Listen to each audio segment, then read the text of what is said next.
a professor, an academician, or somebody in a similar profession? Are you looking for a research journal to get your research paper published which can benefit the nation? If so, then your search has ended, because I am here to tell you about Tejasvi, which is a research journal registered by RNI, the Registrar of Newspaper of India, and ISSN, which is International Standardized Serial Number. To get your research paper published with Tejasvi, which is a registered magazine with Government of India, you can log on to our website www.tejasviaspitra.com, or you can also send us an email at editor.tejasviaspitra@gmail.com. You can also get your article published with Tejasvi Astitva web portal, which you can find on our website www.tejasviaspitra.com.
I am so sorry about that. So as I was saying, I have two amazing ladies with me today as well to help me out, and they are my co-hosts Hema and Anuya. Good morning, Hema. Can you hear me? Yes, Ruchika. Is my voice audible? Yes, it is. And thank you once again for joining me today. Could you say hi to everyone? Thank you. Thank you. A very good morning to all. A very good morning, Ruchika. Thank you. Hi, Vishka. Thank. Hello, ma'am. Hello, ma'am. uh, Hello, Hema. Hello, ma'am. Hello, ma'am. Good morning, ma'am. Hello. Good morning. Good morning. Hello, here. Hi. I also have Anuya with me today. Anuya, can you hear me? Hello, yeah, you're audible. Yes. Could Good you say morning, hi to everyone. everyone? Yes, you are audible. Good morning, everyone. This is T. Anuhya Phillips from Rajahmundry. So these are the two lovely ladies that are going to help me today. And before we begin, again, I would like to do a little housekeeping for today as well. Please ensure that your mics are on mute at all times. And please keep your videos on because I'm pretty sure the speakers don't like to talk to your initials. They would love to see your face so that it gives them a very realistic feel as if we are sitting together and listening to them. Please keep your phones in a horizontal position like this and not like this. And make sure that whenever you are eating or going somewhere, you turn your videos off, and also ensure that you keep your videos off when we take 5-minute mini breaks because we know and understand that sitting in front of a camera the whole day can be very exhausting and tiring. And at the end of each speaker's session, we will be running a live Q&A, so you can unmute yourselves then and ask them any questions if you have any. Now, without further ado, we will go ahead and turn the time over to our first speaker for today. His name is Sai Vinay. Just give me a minute. I would like to introduce you to him. Um, okay, so we have with us Sai Vinay, who is an engineer, and he is joining us from New Jersey, United States of America. Um, he is currently pursuing Master of Sciences in Computer Science from New Jersey Institute of Technology. He has presented various peer-reviewed papers in national and international conferences. He has won multiple prizes for debates and speech competitions in inter-college and intra-college competitions. He is currently the Vice President of Education at Toastmasters International, and today he will be talking about a study on impact of COVID on international students. Vinay, can you hear me? Yes, I can hear you. Am I audible enough? Yes, but you're not visible. Oh, yeah, sure. Just give me a moment. Uh, okay, there you go. Yes, I Okay, can see you am I now. visible now? And we are very pleased to have you here today. Thank you so much for joining us today. And we are very, very eager to listen to what you have to say. Pleasure is all mine. Thank you so much, Ruchika, and I thank you for giving me this opportunity to give this speech.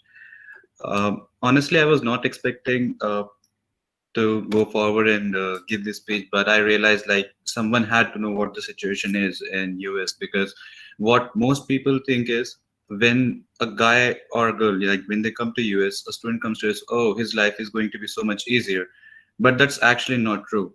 When a student does come to US, the first thing that he comes across is the challenges that we usually face regularly in our day-to-day lives, but it's taken quite for granted.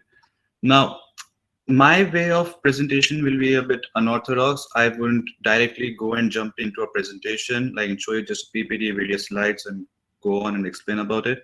Rather, I would also want you to take a good look through the NAFSA documentation. Now, the NAFSA stands for the National Association for the Foreign Student Advisors. Now, what they've done over this past couple of years is they have been collecting statistics that showcase how many students have been enrolling into US colleges, how many are benefiting from it, and why the rate of admission, education, as well as the way the students get job has increased exponentially. Now, here is the list. I'll just go and present. So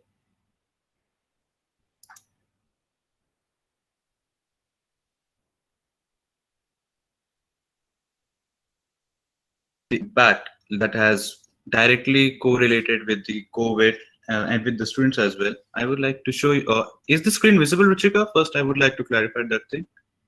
No, we cannot see any screen. Oh yeah, okay. I'm sorry about that.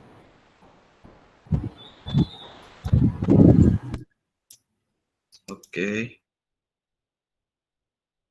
Is it now visible? Yes, now it is. Okay. So this is what I'm talking about. The way the US government is losing talent day by day as we speak.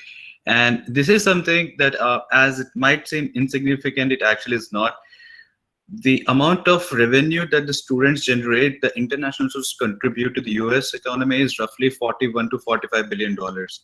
And this actually accounts for like almost, and this is actually like the fifth most service industry, service sector export, wherein it cannot be neglected for the fact that more than, I'm sorry, just I'm facing some problems here.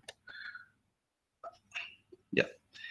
So yeah, before we proceed further, I would just like to talk about the summary of the whole document. So what happened is it's a common notion, like students often believe, oh, if we go to the US, our life will be much more easier. It actually is not. So except the coursework, the first thing that the first problem that we come across when we are coming here is the number of challenges that we have to overcome, be it visa problems, be it the loan issue, be it even the program that we want to get into. Not many people who want to go into US realize their dreams. It's not because they're not talented enough, it's because the way they're presenting it. And now, even if you keep that aside, it has now become much more difficult to get into US than it was already.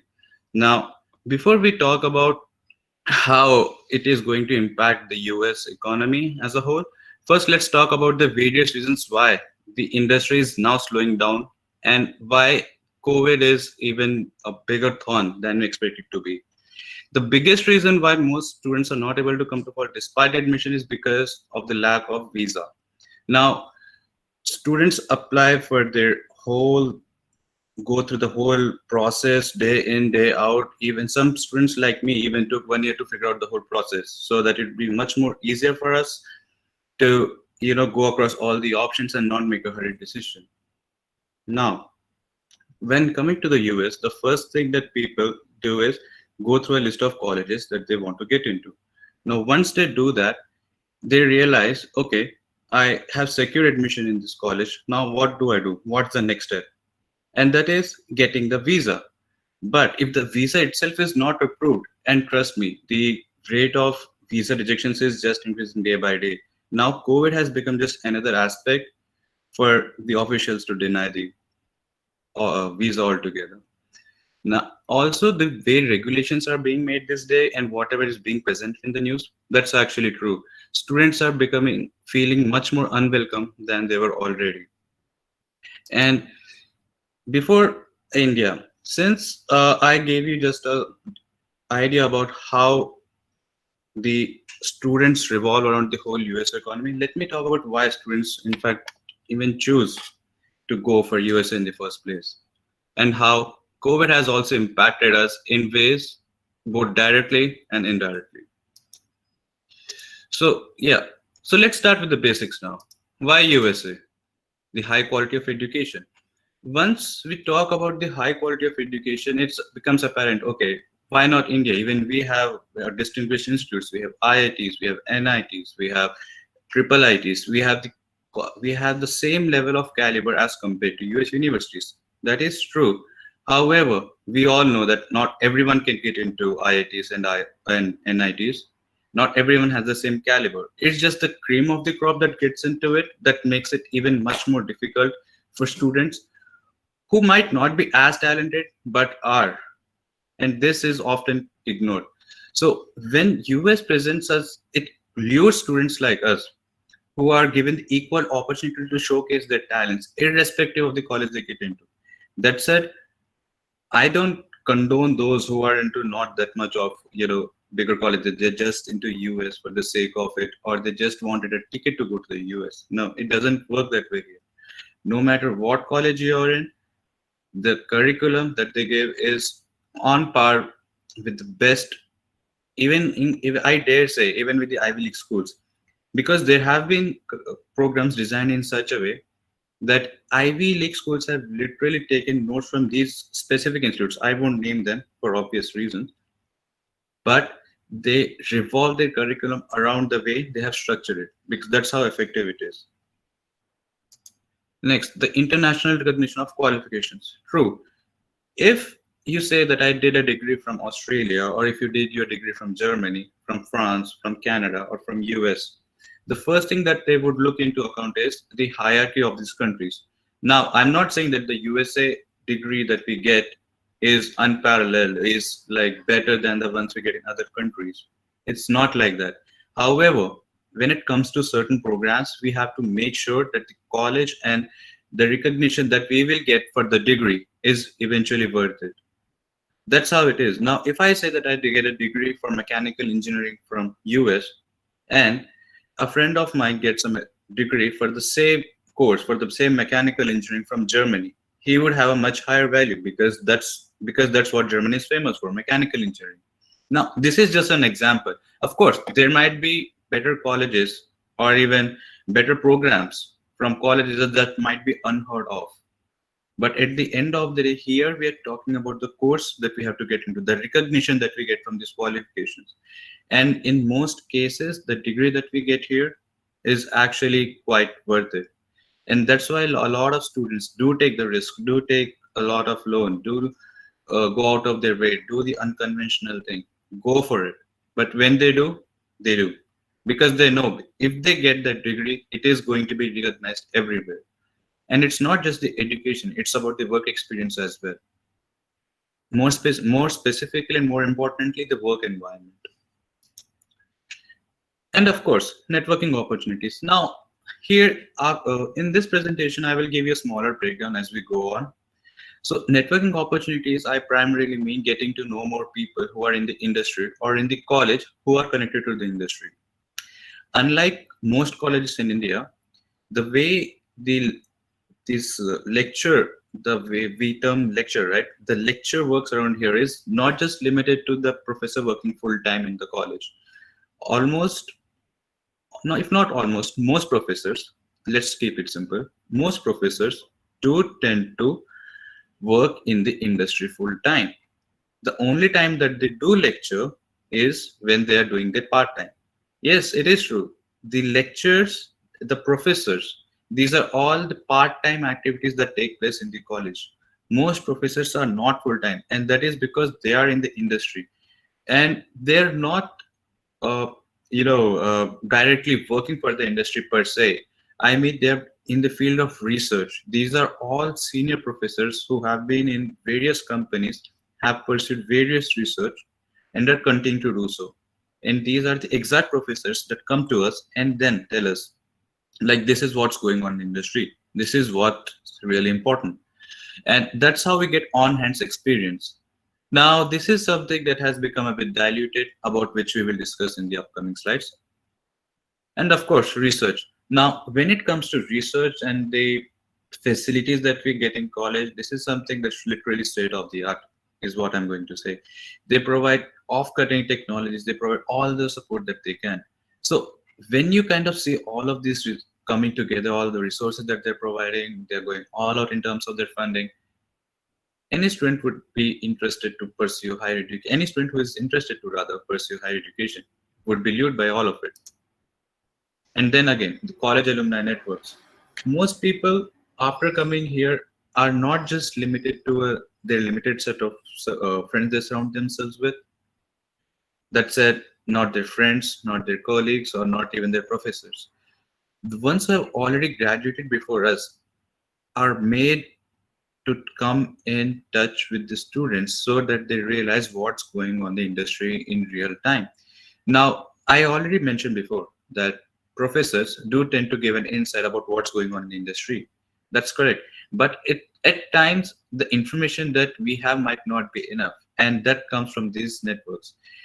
These networks are also used for helping us find jobs, for getting us references, so that when we eventually graduate, we won't be struggling as much. And this chain keeps on going and going until and unless there is at some point a stability in the person graduating from the same college.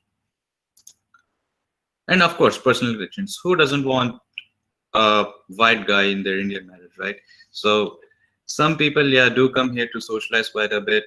Of course, study is the main reason they come here for. But then again, there's a growing trend among people who are much more into personal connections than into the professional relations. And talking about the current influx of Indian students, this tweet was given by Gaurav Gopal in 2017. It states, the United States continues to remain the top international destination for Indian students, who make up for 17% of all international students here, according to the USIEA. Now, this was in 2017 when there were roughly 186,000 students. Fast forward 2020, there are over 200,000 students or 2 lakh students residing in the US. And this number is going to keep on increasing. According to some sources, even though the number of students from India keeps on increasing every year, the overall internationals coming to the US has decreased quite dramatically. This is because of the reason that I mentioned before, the visa and the laws that are coming in that are not as welcoming to the students as we thought it would be. Now, the reason the government here is much more reliant on international students is because an average student pays more than twice the amount of fees the local student pays. So if I say a student pays $15,000 per semester for his college, for the same for an international student, for him to attend the same program, he also has to pay $30,000, which is absurd. But then again, that's how it is. That's how we are contributing to the economy. And it's surprising that more than $6.5 billion are contributed by the Indian students alone, whereas that same amount is much higher than the entire India's highest for India's higher education budget, which is kind of surprising. And the extent to which the students have gone and the extent to which these have gone is quite unparalleled. So here's a graph which shows the amount of students from the different parts of the world coming to the US. India being, of course, 24%, and on top of China, and on the top is China, which leads by 44%. Because what can we say?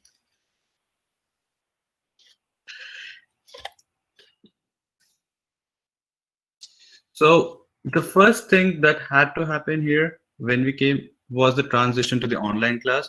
Now, many people think that online class is limited to the instructor teaching just sitting in front of the camera and going on and giving us a lecture, but that's not true.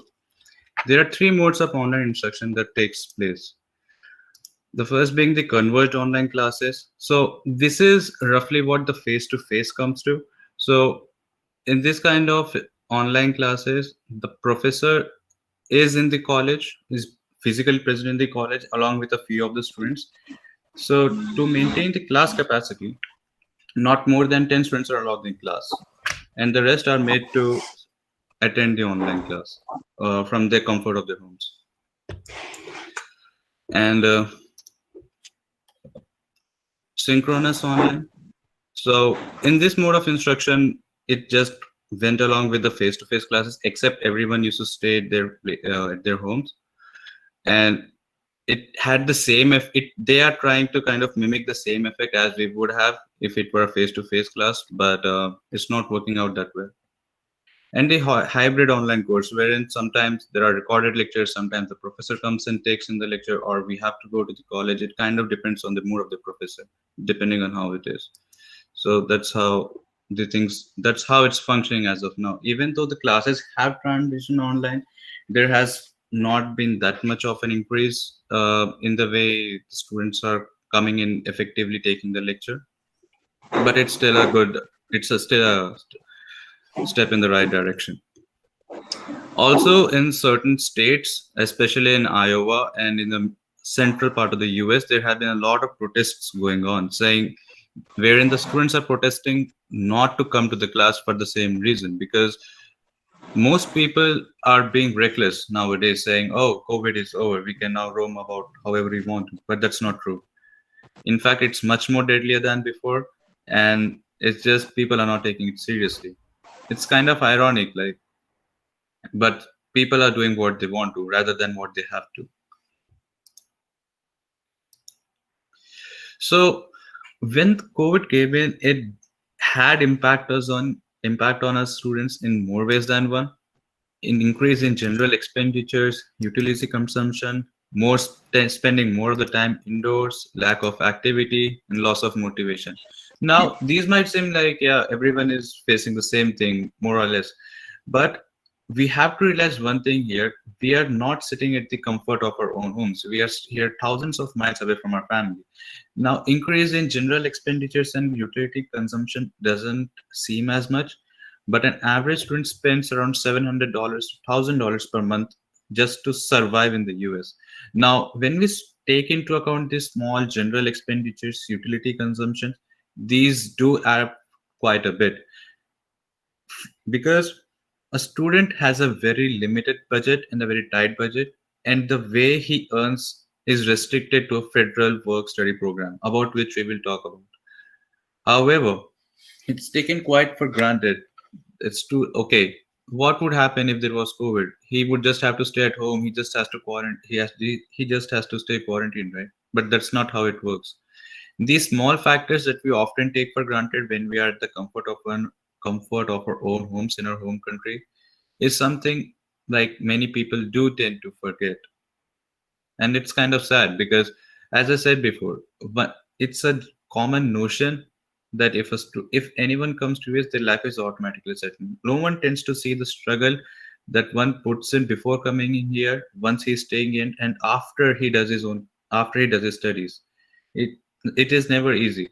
Yes, it's true that the rewards that we get, that the job that we get, is much more satisfying and much more rewarding. But we have to work doubly hard towards it. It's just not sitting us further on the plate.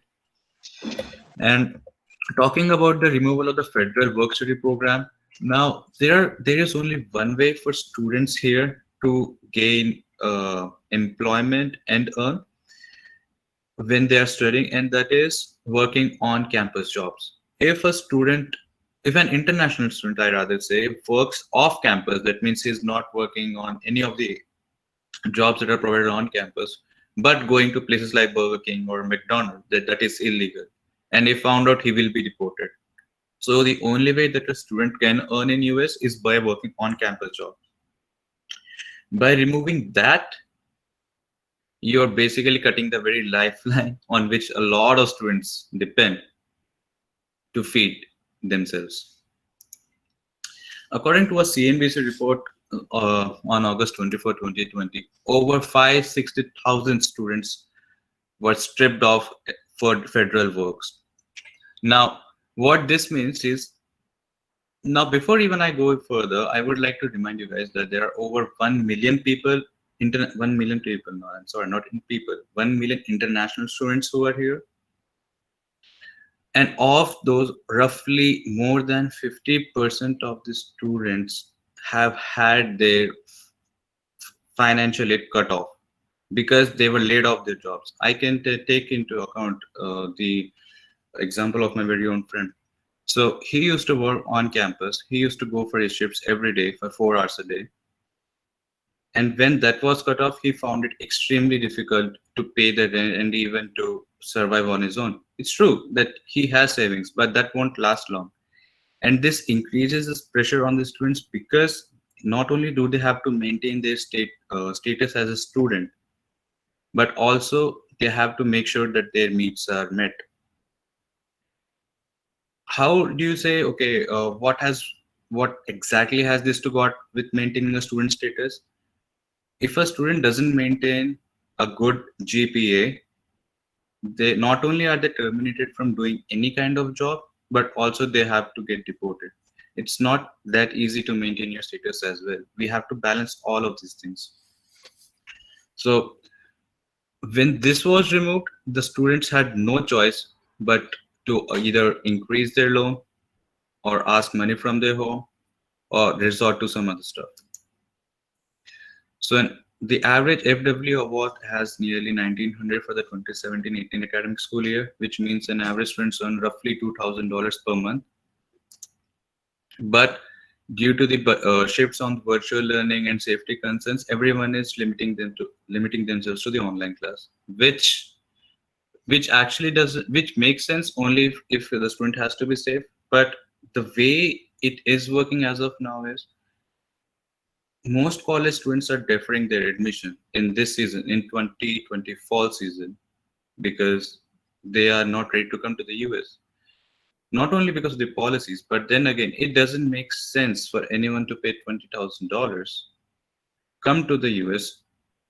That is a big if they come to the US in the first place. Or if they have to stay back in their home country, they have to pay how much? $20,000 for just online classes, which doesn't make any sense. So seeing all of these challenges, the college did do a good job in accommodating us.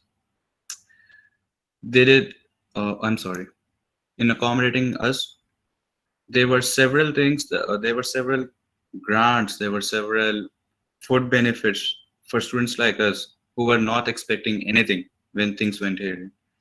The first things that they did was providing an emergency aid under the CARES Act.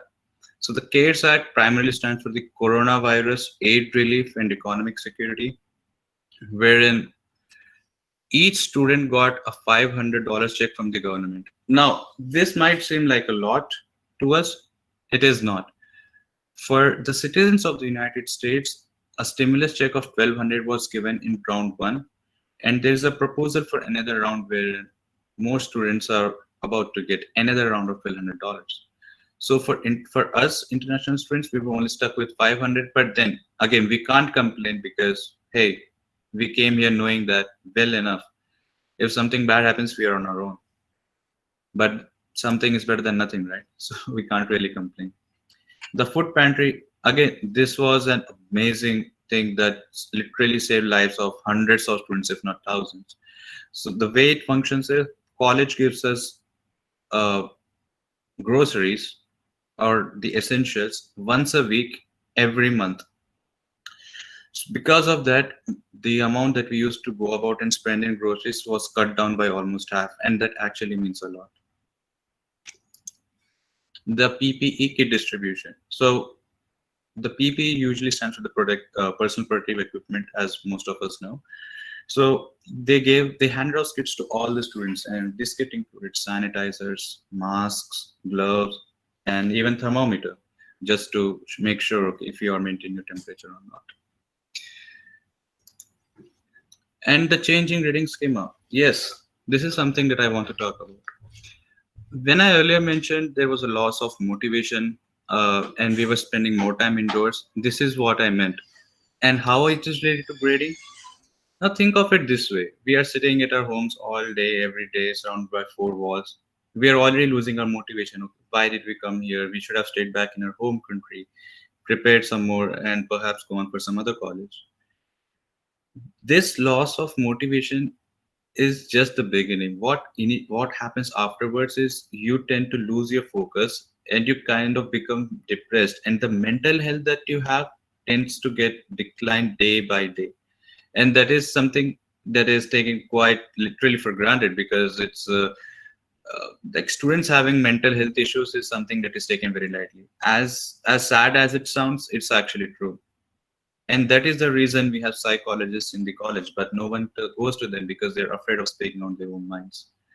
So when the pandemic started and the students were afraid of how they are going, afraid of how the things would turn out, how it is going to affect their grades, college did come about and make a good changes in the grading schema by saying, okay, even if you did score a bit less, we are going to look over that and make sure that that even if you do your best, it was suitably rewarded. And a lot of students did benefit from it, because there have been cases where students have tried to harm themselves for not getting good grades.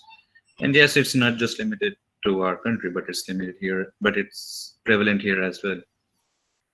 So just to cancel out all the confusion, the chaos that was going on, this was quite a blessing in disguise for most students, because no one expected that the college, which is usually quite notorious for its grading scheme, would actually go on and think about the students and change the whole thing altogether. And yes, free COVID testing. So every international students that comes here has had to undergo a COVID testing program. This was free. So how this works out, once every international student comes here, he has to have a medical insurance. That's what I wanted to say. I'm sorry about causing confusion. So every student that comes here has to have a medical insurance, and the cost of getting tested was not included in it. But many colleges did push for the same, and we eventually got a program where we could get ourselves checked for no cost whatsoever. So that was a very good thing that did happen to a lot of students, because the way it worked out, you were not allowed into the campus until and unless you showed that you were negative. So now talking about the job prospects and deportation, even before going into the job prospects, a lot of students, including me this summer, did get offers from various companies for the internship, but it got retracked. So the people who are already in the job, who already got the job or who already got the internships, had their offers either cancelled or deferred. For me, who was about to go for an internship this summer, I was literally told that the program is being cancelled because they don't have the finances to support themselves for the internship programs. And the people that they hired, they had to wait for another 6 months because their job joining got deferred. And that has been going on ever since. There has been no kind of stability, and there have been all kinds of threats from the US government saying that the students are not welcome here, they have to leave as soon as the program ends, which doesn't make any sense for us, because the whole point of coming to the US for us was to study well, get a good job, and get a ROI, because that's how we see.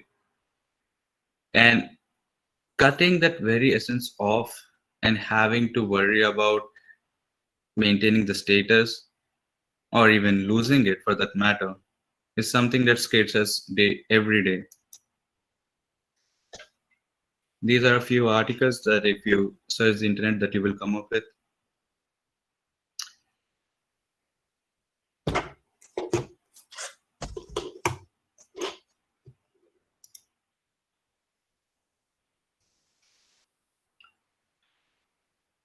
And here's another important thing. Again, coming back to the student status, if a student does not attend his last semester as a face-to-face class, he is supposed to go back to his home country, because in order to maintain your student status, you have to attend your lecture face-to-face no matter what. Now, when the transition happened, when the transition from the face-to-face class to the online classes did happen, we were in a shock, because we knew we had to leave the country at one point. There was no way that the government is going to keep us if we have online classes, and that's how it turned out to be. Fortunately enough, there was a court case, there was a suit that was filed against the government itself. Luckily, the court ruled in our favor and we got to stay. But the amount of instability that's coming with it, it still scares us. Like, what lies ahead? What are we going to do next? Never are we in a good state of mind saying, okay, now this is something that we have to do.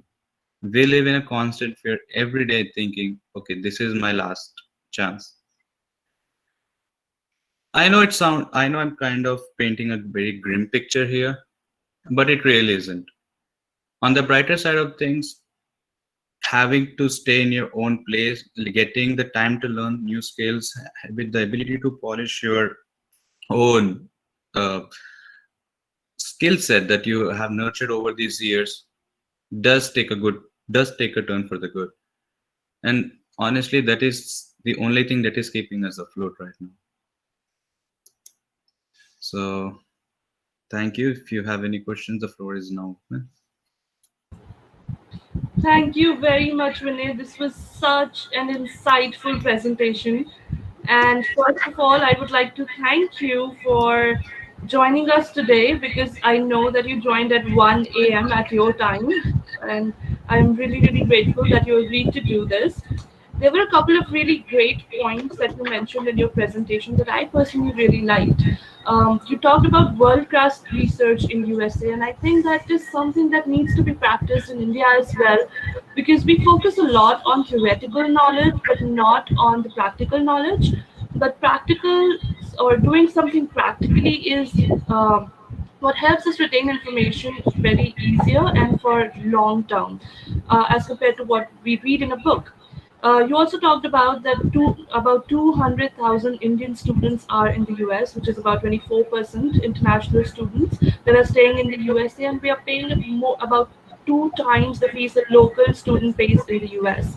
I believe that if we had all the facilities that the US colleges and universities are providing, then, and we have the capability to do that, and if we were providing all these facilities, we would be contributing to our economy and to our growth instead of contributing to somebody else's growth and economy. One point that you mentioned, which I really loved, was that you talked about mental health, which not a lot of people talk about.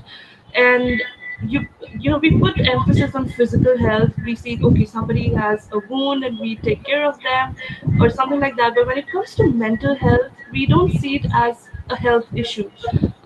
We don't see it as a health issue, and we don't even encourage anybody to go to the psychologist or go to a doctor. And we don't really help the person who has a mental illness. So that is something I'm really glad that you talked about. And again, very, very insightful presentation. I really enjoyed it. I believe my co-hosts also enjoyed them. What do you have to say, Hema and Anuya, about the presentation? Yes, Ruchika. Yes, thank you, sir, for your valuable message. You made us enlightened about the quality of education and research opportunities and mode of thinking, and also the present situation after the COVID. So about the job prospects and all. And thank you, sir. Thank you for your valuable message. Thank you, sir. Pleasure was mine. Thank you.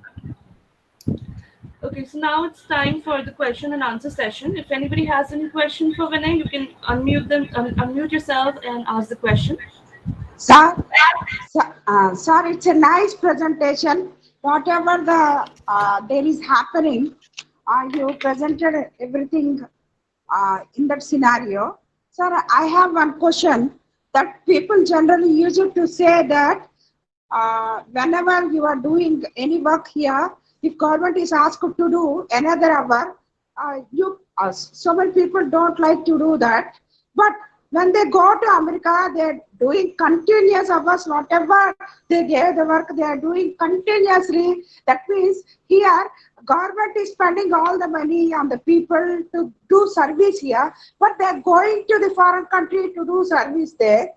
That means I have one proverb, unknown who is a god also, it's better to know, to do the work here, which is even the devil, maybe devil, unknown thing is even the God, it's not better, but known thing which is devil also, it is better to do there itself, because this is our country. If you do service here, it will be very better. Nowadays, opportunities are so much, are increasing day by day, because it is a developing country. You people, if you come back and do it, this country as a developed, sir.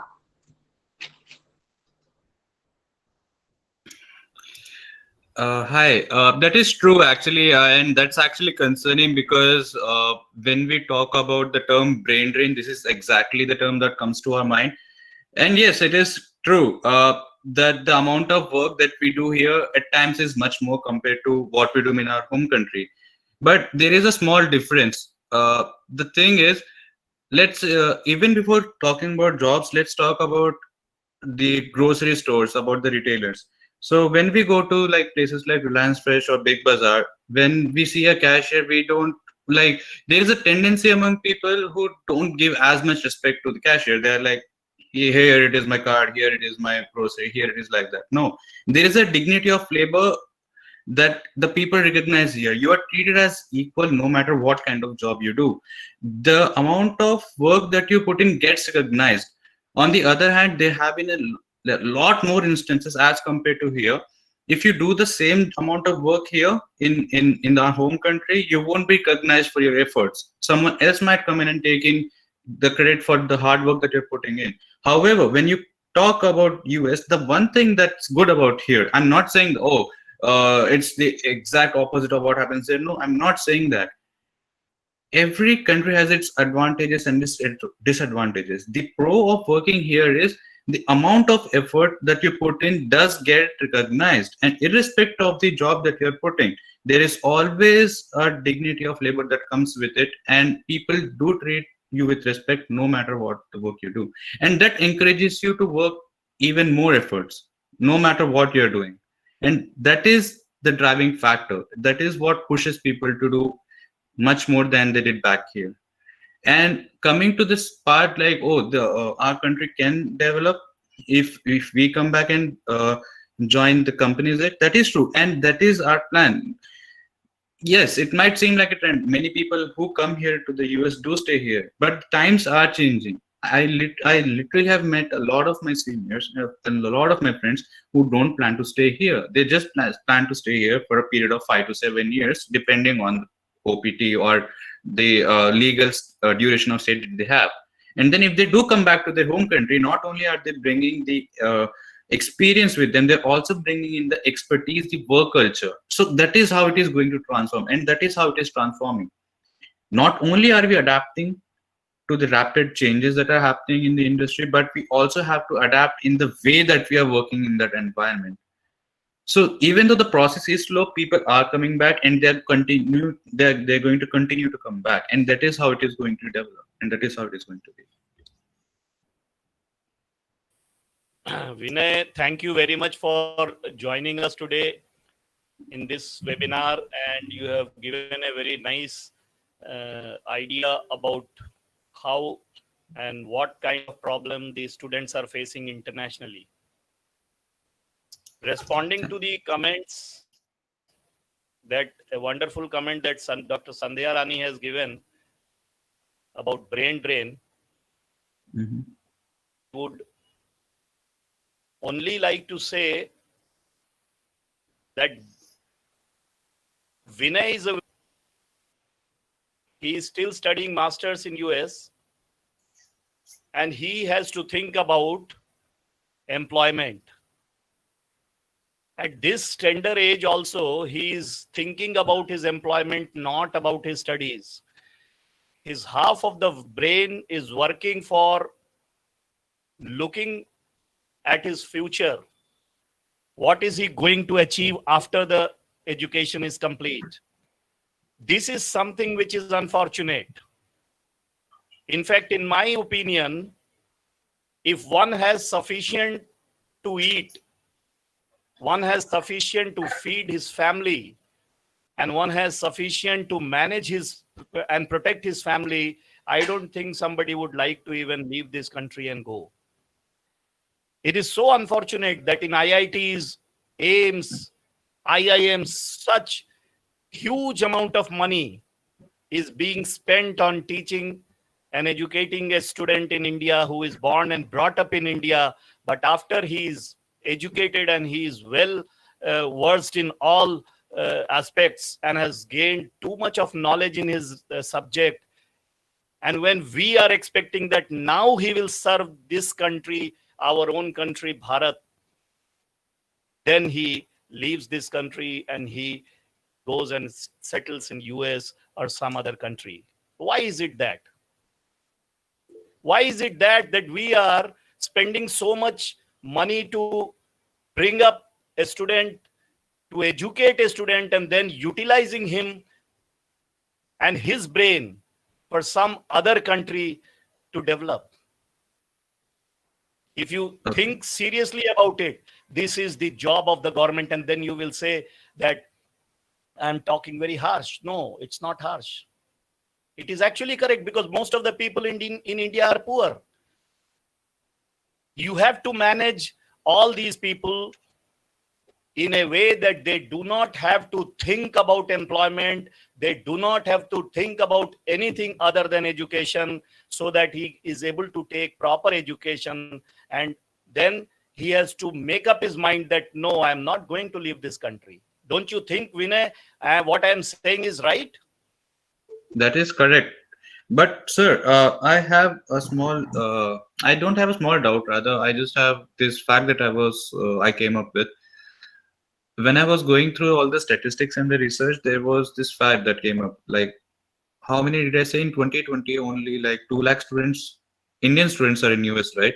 And of these 2 lakh students, they are contributing how much? $6.4 billion to the US economy alone. Out of the $40 billion economy that the US has from the international students, $6.4 billion is contributed by these 2 lakh Indian students alone.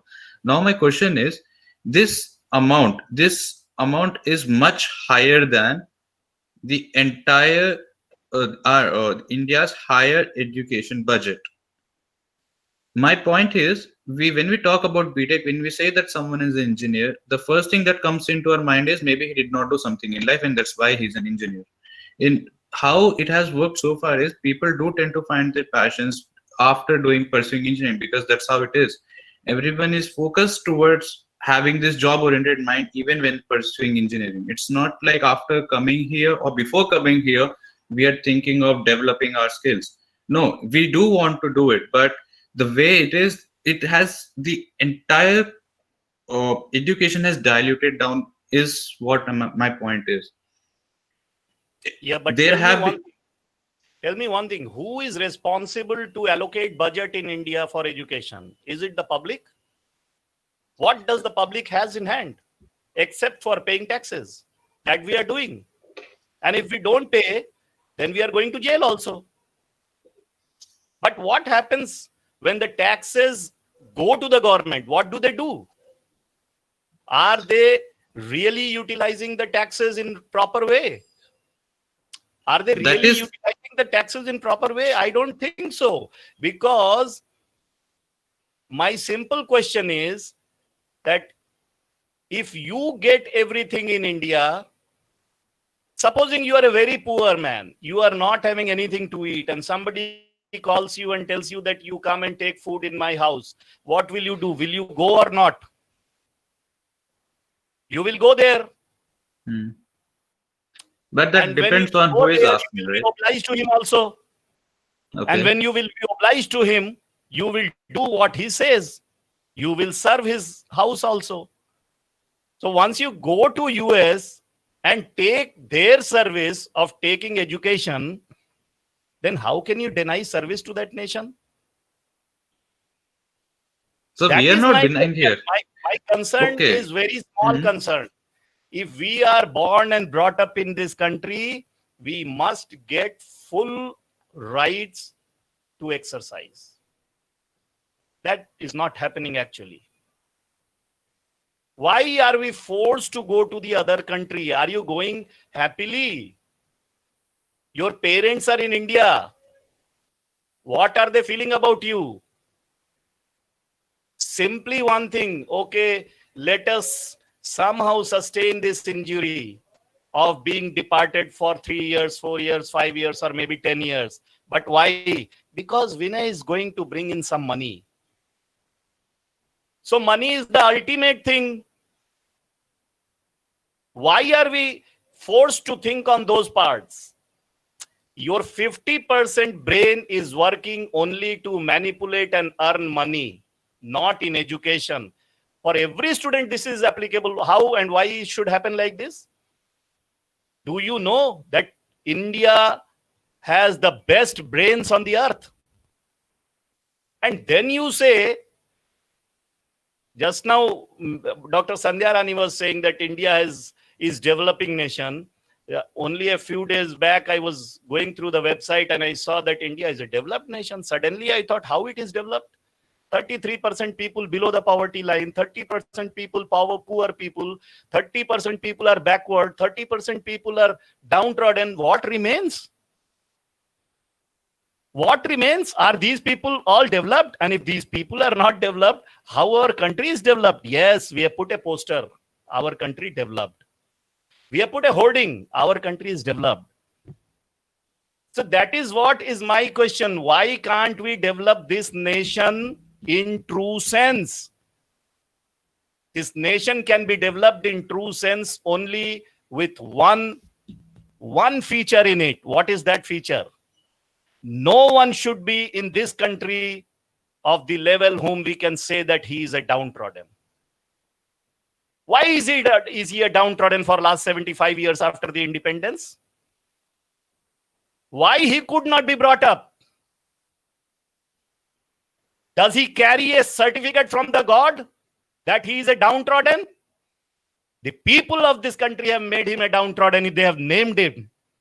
Is downtrodden a caste? Is backward a caste? Is being rich a caste? Is being poor a caste? No. But yes, being downtrodden is a caste. So if it is caste, it can never go. You can never erase that if it is a caste. But if it is a circumstance, if it is the status of a person, it will change with the circumstance. The moment you gain knowledge, you are no more a downtrodden. But taking the highest post in the country also, you say, I am a Dalit. What can we do for that? Being the most deviated from the topic right now. I'm the chief boss of the state. What can we do about that then? If you do not want to remove you do not want to change the circumstances, who can help you, sir? Who can help you? The problem is that we must unite together and fight against these menace and odds. Unless that is done, this country will never develop. Yes, it will develop on papers. You write a hoarding, you put a publicity, that's all. Am I right or wrong, Vinay? Yes, sir. Has anybody any question from me? I can answer. I have a question, Vinay sir. Yes, sir. Yes, ma'am. Thank you for giving us a clear picture about the situation of international students there. My question is, what advice would you like to give to the new aspirants still who is dreaming to study or get employment in abroad in this situation? For the new aspirants. Okay. Okay, if that's the case, I would suggest that they should thoroughly research before going into the universities, because the way the colleges are accepting the students has changed quite a bit.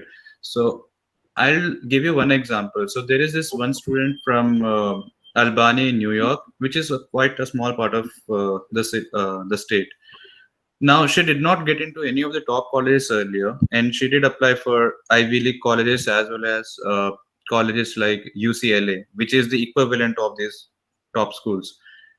Now, they have become a bit desperate in terms of taking in the aspirants, because they just want to fill in the quota of having these international students, which is quite sad, because the whole point of people at times coming to US is just to have a better quality of education, right? So if they are offering someone, okay, please come to our university because we are giving you a admission and our college is quite reputed, I would suggest that they check the program thoroughly first, because if it is completely online, it is not worth spending a fortune just to get the tag of the college. You have to have a good program. You have to have face-to-face classes. The reason I was not able to reach my full potential while pursuing my master's is because I was not able to get that hands-on experience in class. Because when the professor comes in, walks in with his laptop, gives us a lecture, sits in front of face to face, gives us a one-on-one doubt explanation session. That is how you are going to learn. Just because you're sitting in front of a screen or in front of students just on a Zoom meeting, that doesn't mean you're learning anything. In this case, I would just say the same thing again and again. Please research the university, even though if it's a very good university, don't rush into it just because it's a good university. See the program, see to it that the classes, if they do resume, are face to face. I know there's a lot of risk involved, but if the entire program gets converted into an online class, it is not worth going into it. It is better to wait it out. I know the job opportunities, as I mentioned earlier, are limited, but then again, if this limit becomes much more, this becomes lesser day by day as we speak. So even if you do spend in a lot of money, you do get the degree from that institution. But if you don't get a job, there's no point in getting here, because you would not you would not want to come here, spend 40 lakhs, and then realize that there's no ROI, there's no return on investment. So there are a lot of factors that one has to look into, especially the online and the face-to-face thing that is going on. Thank you, Vinay. Yes, Mr. Vij, you wanted to ask something? You were talking something? Yeah. So I was just looking at the political situation in US, and now that Joe Biden is might come into the presidency of the office. So do you think the situation might change for students being evicted right now, who might get evicted soon from the states? Do you think it might change when Joe Biden comes into place? I really can't comment on the political situation here because the whole situation is a chaos.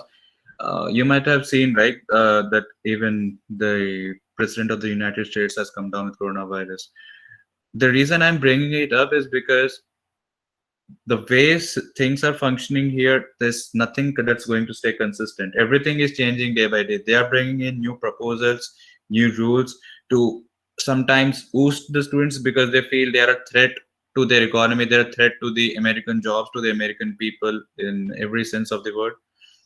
But on the other hand, because this is a huge industry, they want students to come in. And I guess Miss Aruna did ask me, what advice do we want, or what advice do we want to give if for the current admission session?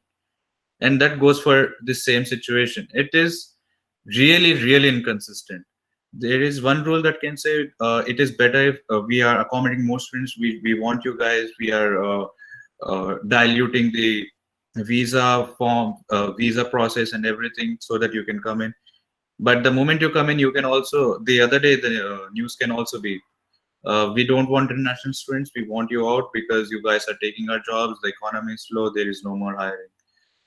It really doesn't matter who comes into power.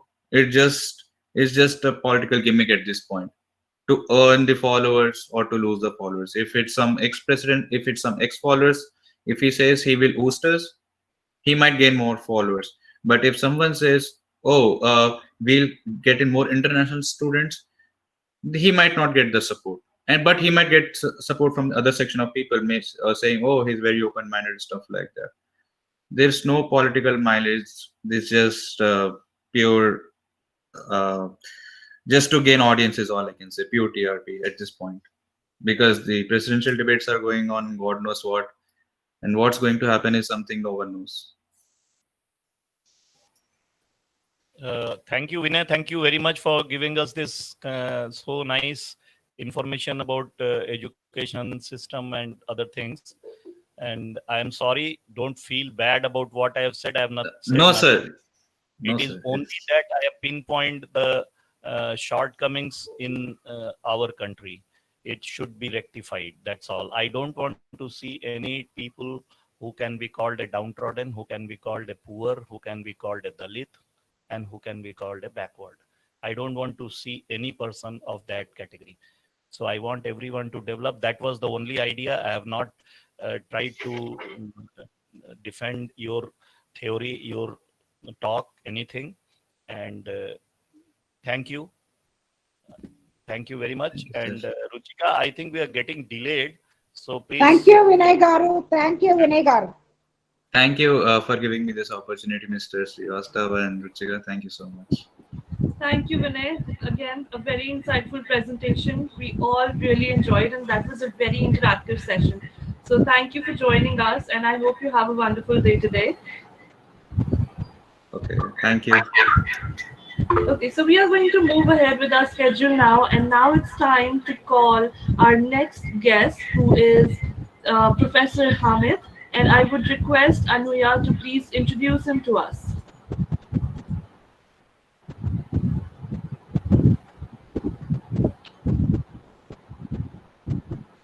Anuya, can you hear me? Mr. Hamid, good morning.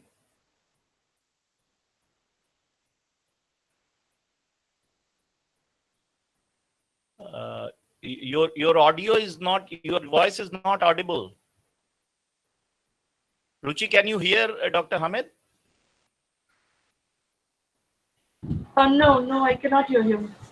No, it's your voice is not audible. There's some problem. Kindly check. Kindly reconnect. Rejoin the meeting. Do you hear me now? Yes, now it is okay. Now it is okay. Okay.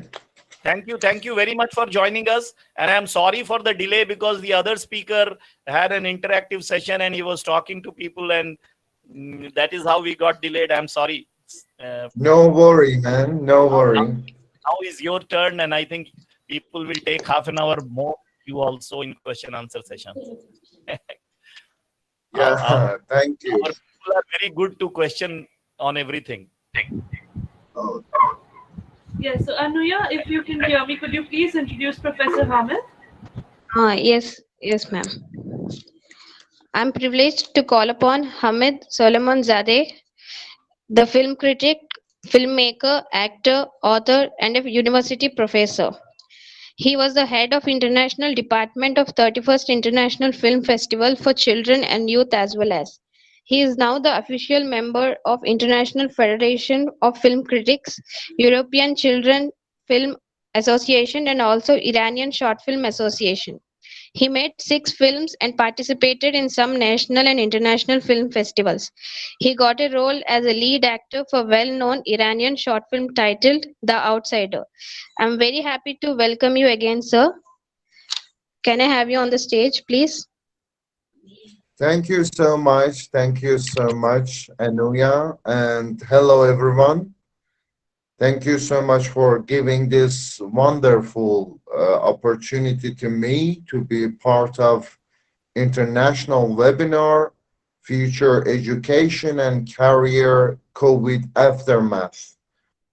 And my subject is cinema education in the post-COVID world. I think it's a interesting subject because most of cinema followers want to know what will happen after COVID-19 for their education, for their careers. And let me give you a brief introduction. As you know, I'm speaking from Iran and I live in Tehran, the huge capital of Iran. And the situation of COVID-19 in Iran and in Tehran now is, and in these days, is very complicated, and we are going through a very difficult and tough time. There are about 250 deaths and more than 3,000 cases per day for COVID-19.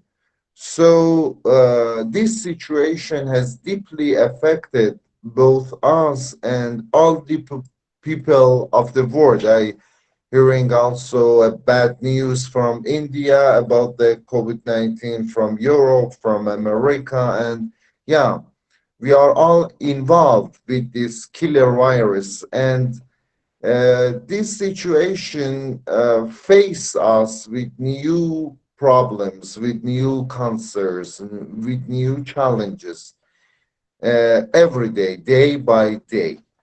And problems such as for fear of survival, loss of biosecurity, feelings of alienation, and strange desire for isolation.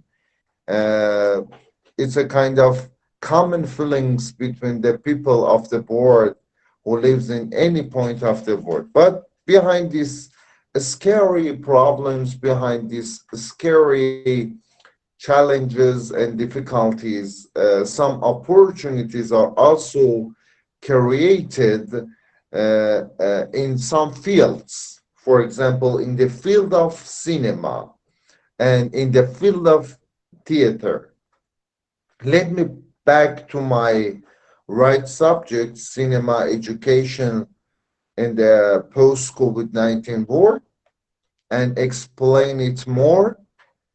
We have always divided cinema into two main categories regarding the past academic discussions between the instructors, professors, and all teachers.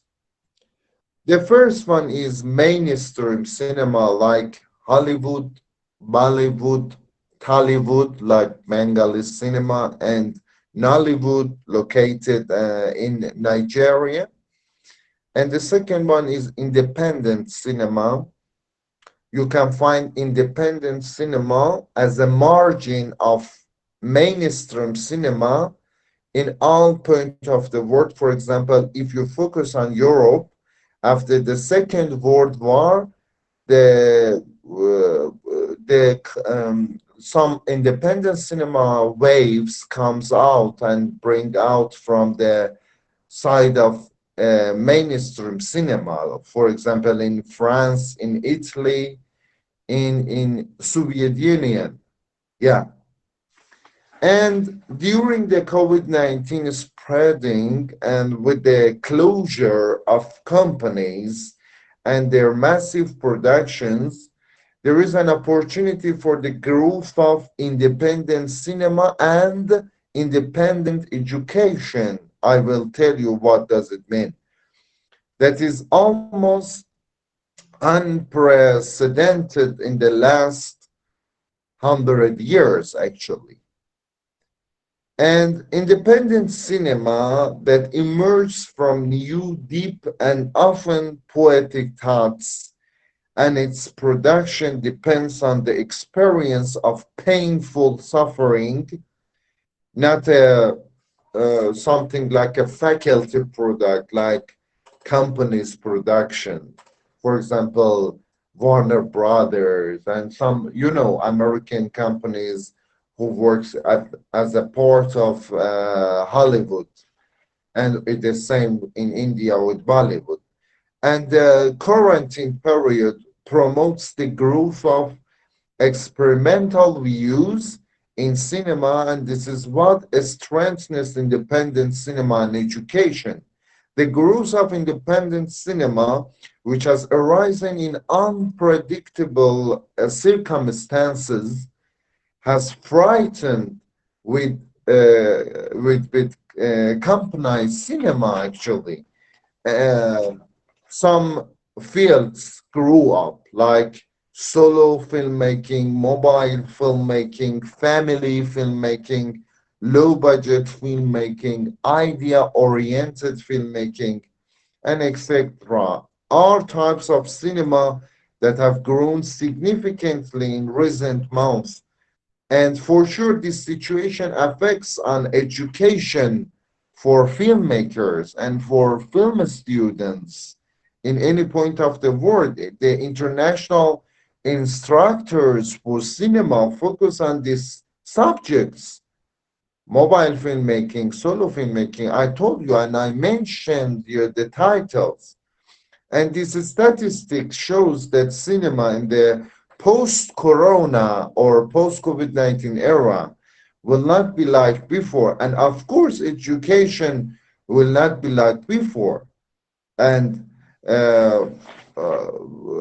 this is very obvious. Now people have the opportunity to see more films with independent motifs, and this is the historic opportunity for this type of cinema. Also students and cinema followers and can learn to watch cinema more directly with movies and distance themselves from traditional and classical teaching, you know, and they want to know the new methods, the new way of teaching. And this has also revolutionized cinema education, this situation. This situation as a result of COVID-19 revolutionized cinema education in any point of the world. You can just check the website of international film schools, international film universities, international theater universities. You can see the differences that started from 7 or 8 months ago.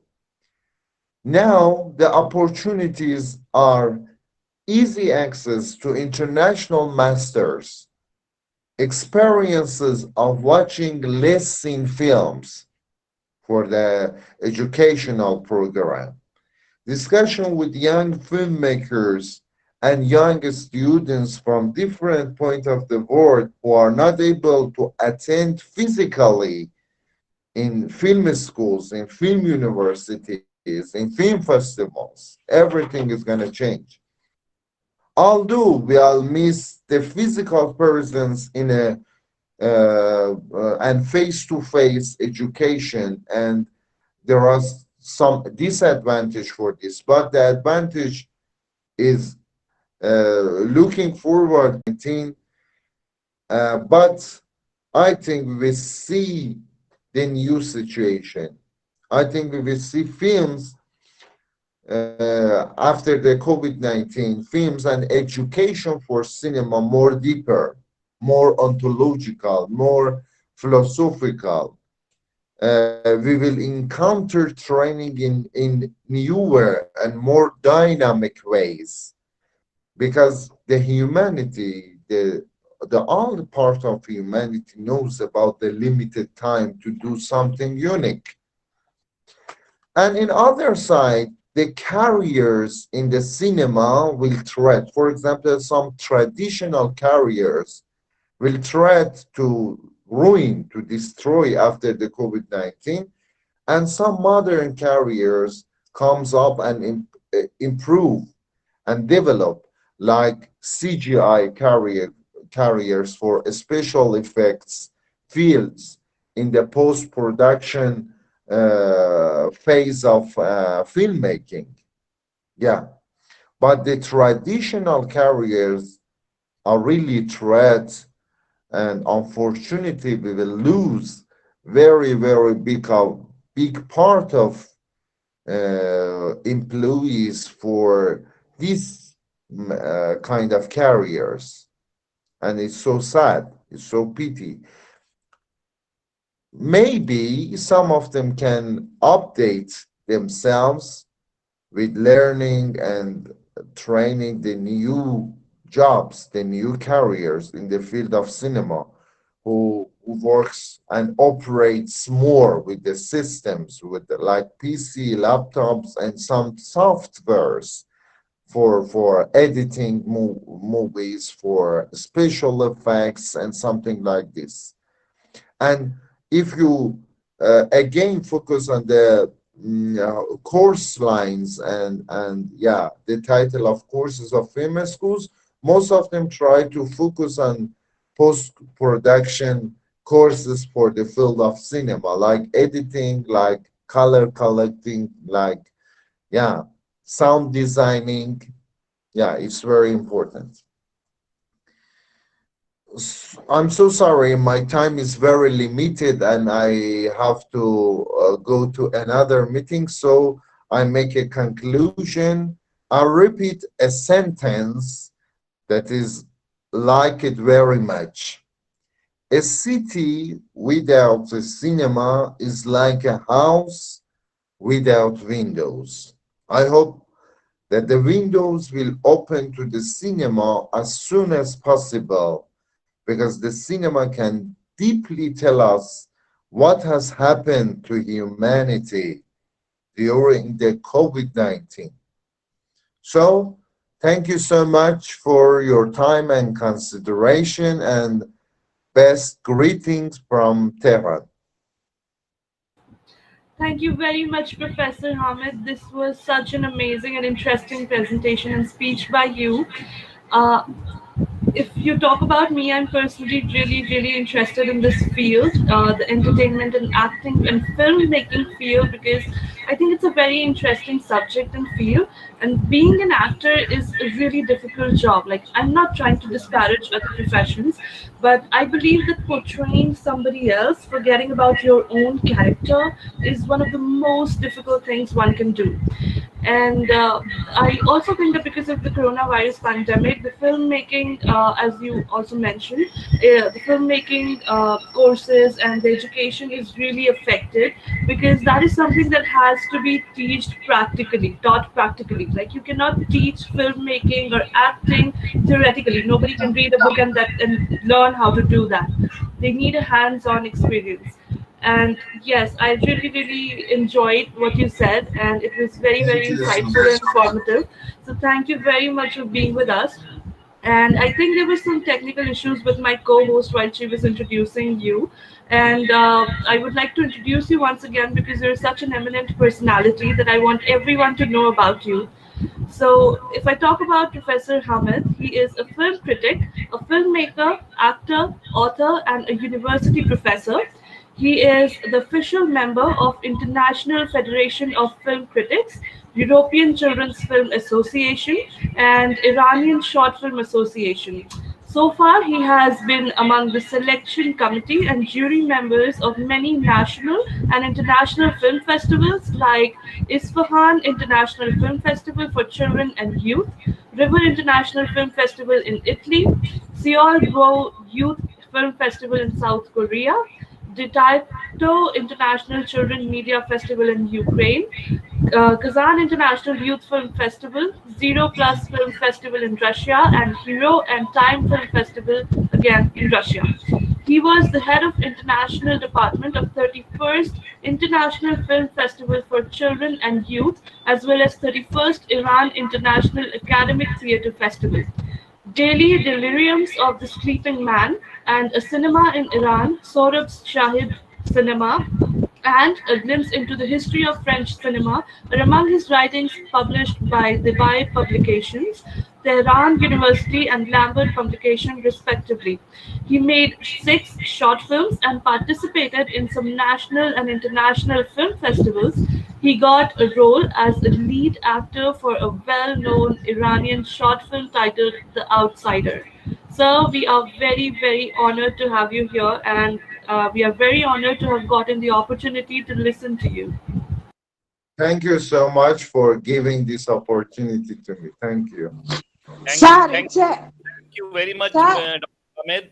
And there are a lot of people a lot of students, in fact, who are interested into films and acting and theaters and so many things that interests you. So I think many of them are there who would like to ask some questions also. Please don't go away. Just let us see how many people come out with their questions. Thank you. Okay. Sir, thank you, sir. You're welcome. Thank you, sir. It's a wonderful session. Without cinema is a recreation for all of us. Without cinema, when we get bored, then we try to see cinema only. Thank you, sir. Thank you, sir. Yeah, thank you. Is there anybody who wants to ask a question? Yes, Hema, you were saying something? So, not question, but thank you, sir. Nice talk, sir, that you have enlightened us about the movie industry after the COVID-19 and also the cinema education. And thank you, sir. Thank you for your message. Thank you. Thank you so much for your comment. Yes, Dr. Hamid, I would like to tell you one thing. Our host of this webinar, Ruchika Srivastava and Hemanta, the girl whom you are talking to just now, is a very good dancer and they are all very expert actors also. And you Wow. cannot all together you can think of making some such film that could give the world a message. There are a lot of issues, the Sure. black and white, the rich and poor, the religious issues, so many issues are there, the environmental issues. So you can all unite together, join together, and give some message to the world through your short films and other things. You can start this kind of program also.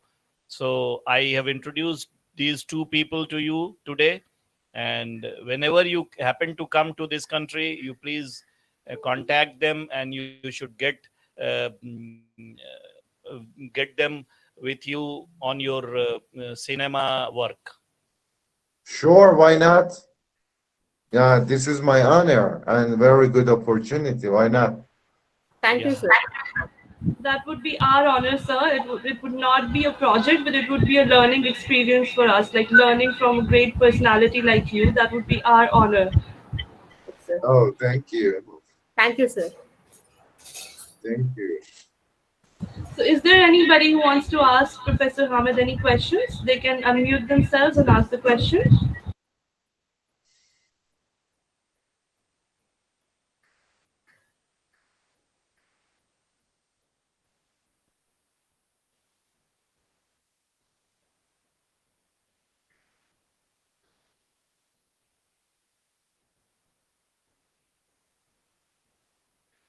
Mr. Srivastava, I believe there are no questions. Would you want to say anything?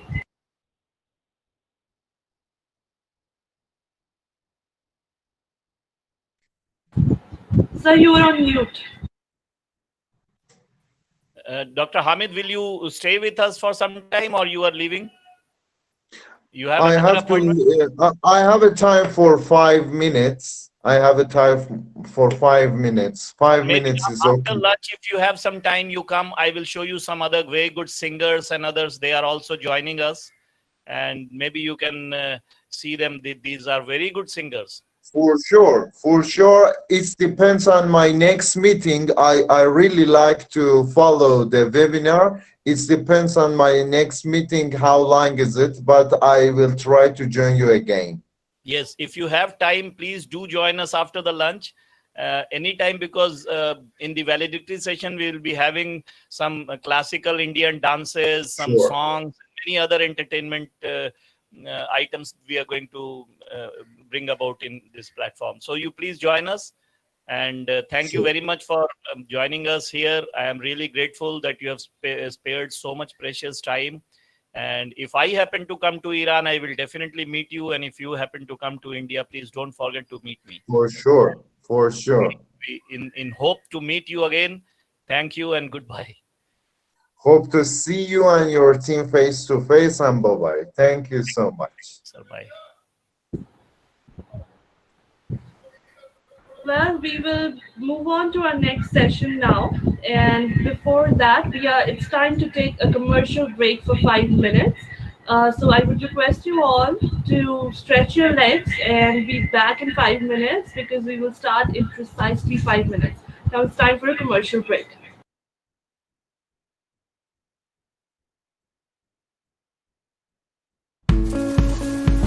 Hey, are you a doctor, a professor, an academician, or somebody in a similar profession?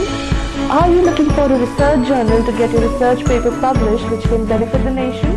If so, then your search has ended, because I am here to tell you about Tejasvi, which is a research journal registered by RNI, the Registrar of Newspaper of India, and ISSN, which is International Standardized Serial Number.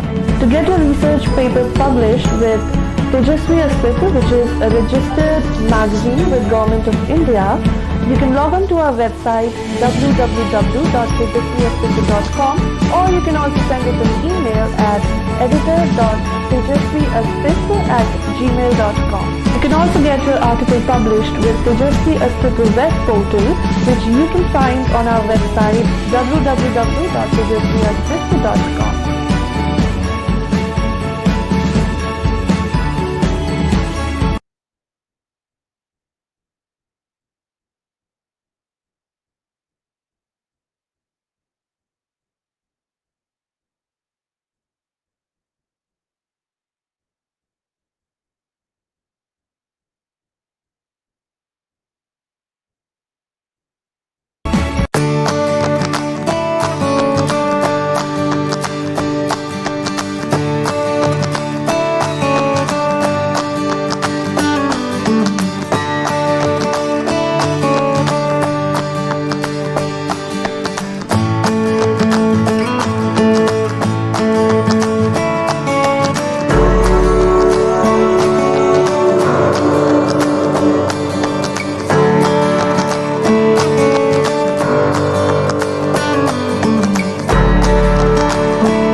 you a doctor,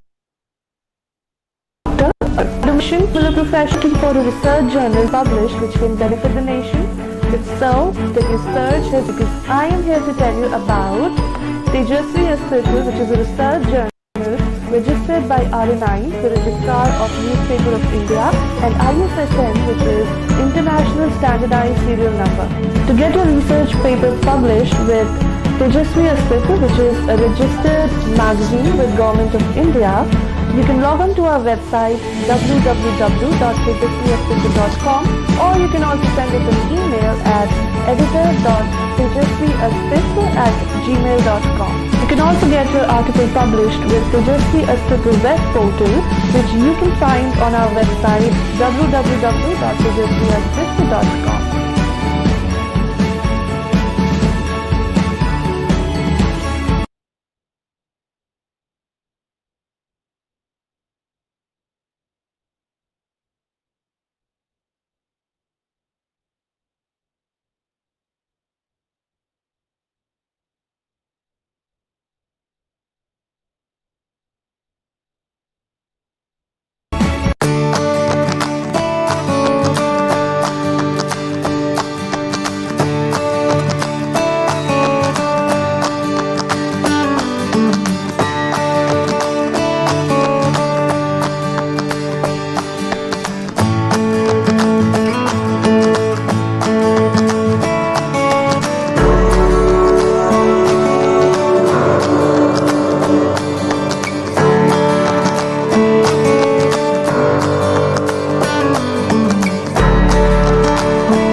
Welcome back after the commercial break.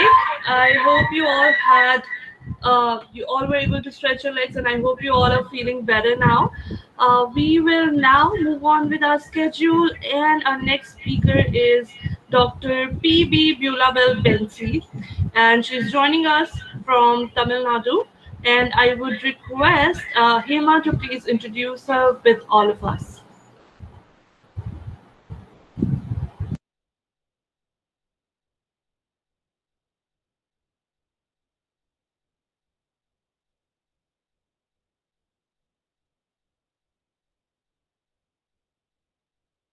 Hema, you're on mute. We cannot hear you.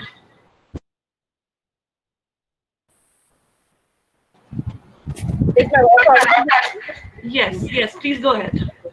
Okay. I feel it a great honor to welcome dynamic Dr. Bulabel Bensi ma'am. And Dr.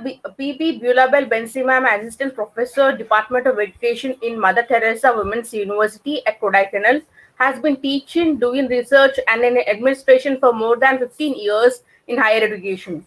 She is the member of many academic bodies. She has an experience of holding the additional responsibility as program coordinator in the Directorate of Distance Education of the university concerned. Visited abroad countries like Singapore, Malaysia, and Sri Lanka for academic purposes.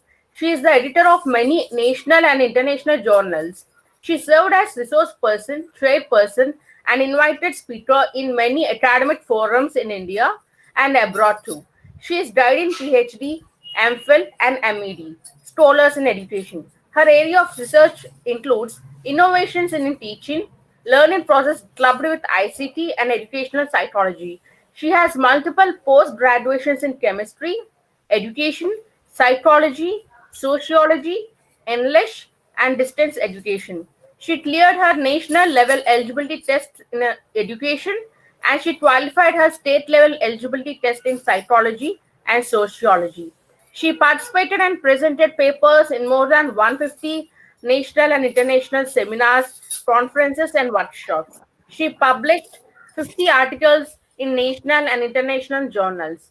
She authorized 3 books in physical science education and also contributed more than 15 chapters in edited books. She won more than 20 national and international awards to her credit. That's great, ma'am. She was honored with DLET, in USA for her meritorious achievements and contributions in the field of education. So that's it. Thank you, ma'am. And I wish that please come onto the stage and give your valuable message. Thank you. Okay. Thank you so much for your nice words on me. Thank you, Hemanta ma'am. Thank you very much. Thank you, ma'am. Okay.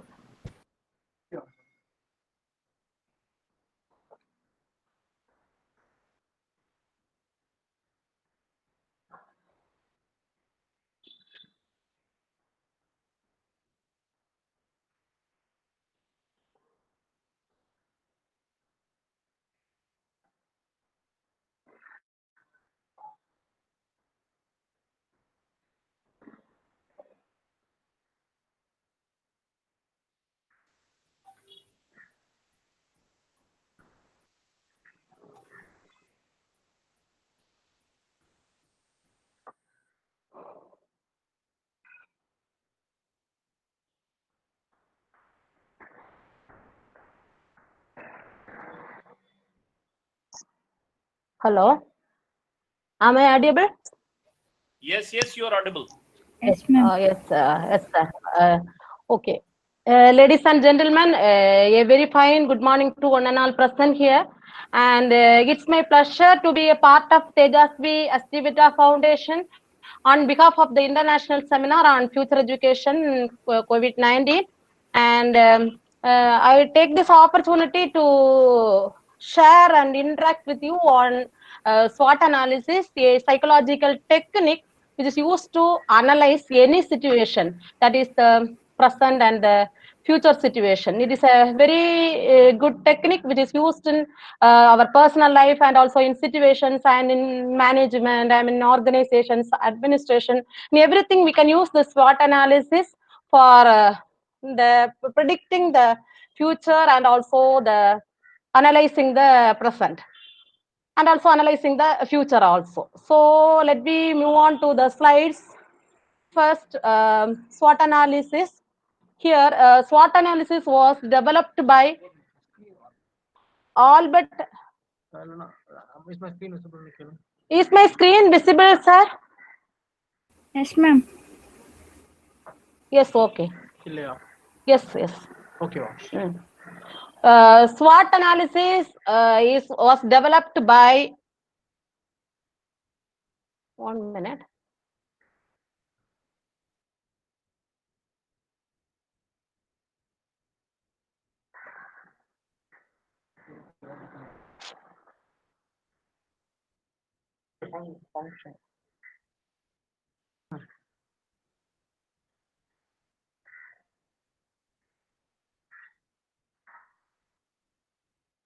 SWOT analysis was developed by Albert Humre, a business and management consultant in the late 1960s and in early 1970s.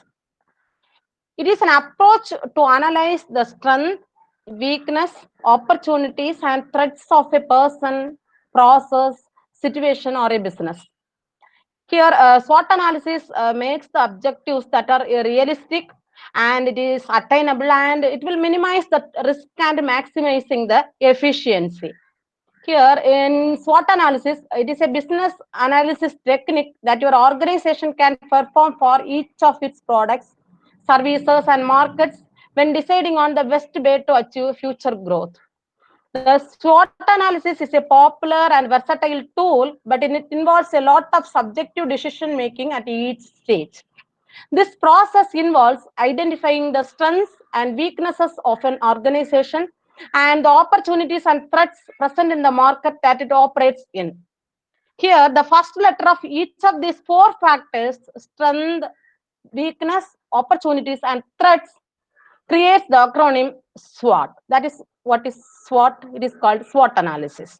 Here, it is a SWOT analysis, a four-paneled window which consists of strength, weaknesses, opportunities, and threats. Here, when we see this vertical line, it is strengths and opportunities are very helpful for an individual or a situation or an organization to excel. And weaknesses and threats are the harmful parts of the person for his or her success. When we look into the horizontal view, here the strengths and weaknesses are the internal origin inside the institution, inside the individual, and of the organization. And the external origins are opportunities and threats which will come from outside. Then the completion of a SWOT analysis should help you to decide which segment of process or product offer you the best opportunities for success and profitable growth over the life cycle of your product or service. Here, in SWOT analysis, you can identify your position against your competitors. It identifies best future opportunities and highlights current and future threats also. Then we can move on to the slides. SWOT analysis provides information that helps in synchronizing an organization's resources and capabilities with the external environment in which the organization operates. It should always be used as a guide rather than as a prescription, and it is an iterative process. It can we can do a SWOT analysis repeatedly as a cycle whenever we need improvement.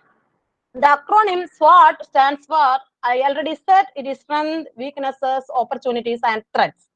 The strength and weaknesses are considered to be the internal factors over which you have some measures of control. These are the internal factors, this can be controlled by our side. Then the opportunities and threats are considered to be the external factors over which you have no control over these opportunities and threats. Then there is no definite SWOT analysis for any organization. It is changing for every movement. If you are in need of some analysis, we can do SWOT analysis. And the SWOT is often the first step in a more complex and it is an in-depth analysis. When we are facing some complex situations and when we are feeling some difficulties for success, we can have an in-depth analysis of that situation, of that person, of that organization, and it can be made by SWOT analysis. It is a very simple technique. A person can do then and there when she is in need. You see the picture SWOT, it is a dynamic iterative process. Iterative means it is happen repeatedly. And it uses defined objectives, it defines factors involved, it produces an analysis. The initial objective may alter and requires a new SWOT. If there is objective, if it alters, it requires new SWOT, and the process will go on like a cycle. Then here the strengths mean the internal factors that are favorable for achieving our organization's objectives, and the weaknesses means the internal factors that are unfavorable for achieving your organization's objectives. Opportunities means external factors that are favorable for achieving your organization's objectives, and the threats includes the external factors that are unfavorable for achieving your organization's objectives. Then first we can move on to the strengths. How can you identify your strength? What are your strengths? First, for success, every person must know about his strengths. So a strength is something that has a positive implication. Only by the positive implication of the strengths at the particular situation, we can succeed in that field or at that process. So what are the strengths? How we can identify that can be made by some questions. Here, first question is, what do we do well is our strength. So you ask yourself, you take a paper and begin to write now itself your strengths. All of you kindly take a sheet of paper and write your strengths. What do we do well? It is a strength. And then what qualifies or aspects of persuaded our customers to choose our product or services strengths. That is, what are the qualities that impress other selves are your strengths. Then what resources do we have at our disposal? These are strengths. That is, what are the resources that can be helpful for others to our colleagues, to our friends, to our family members. These are all the strengths. Then what do others see as our strengths? Then you think it of what are the things you have in yourself that others see as your strengths. Sometimes we are not having that character or that particular attitude towards that situation, but some other people think that these are our strengths. So do not expose that you are not weak in that area. Maintain that you are the strengthful and you are about to success in that area. Then what areas are we seen as being expert in? Then how you identify yourself, that what are the areas you are expertise in, and what advantages do we have over our competition? These all, or if you question yourself these questions, these all tell about your strengths. Here you see the picture strength. It gives competitive edge and it adds values to your life, to your organization, to the situation, for success. That is, these values and attitudes, beliefs, all together with our knowledge, this all gives strength to the person. That is, according to someone psychologist Bloom, he tells that there are three heights. They are head, heart, and hands. And this head deals with the cognitive domain, that is knowledge competency. Okay, so then this heart deals with the values, beliefs, and the emotions and everything. Then the hand deals with the skill based activities and the what are we doing for our achievement. It is called this hands. That is, it is called cognitive domain. That is cognitive domain, affective domain, and the cognitive domain, or the psychomotor domain. Cognitive domain is otherwise called the psychomotor domain. So when a person want to prove himself or when want to become succeed, we have to fulfill the cognitive domain, that is knowledge competency, by the value system, that is by the affective domain, that is heart based values, and with the help of that psychomotor domain or the cognitive domain, that is hand based activities. So the strength which gives competitive edge, addition with the values, which we can succeed in the process. Then we are speaking about the weaknesses. What we say, it is these are the characteristics of your product or services that are detrimental to growth.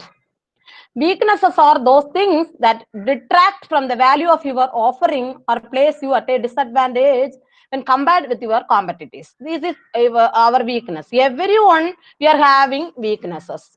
So we do not neglect this weakness area and do not concentrate on that weakness area also. So do not give importance to this weakness area. You try to achieve and to try to improve your weakness area, and do not concentrate or do not focus on that weakness area. You leave it as it is, and by side by your internal attitude, you give some place for this weakness to improve.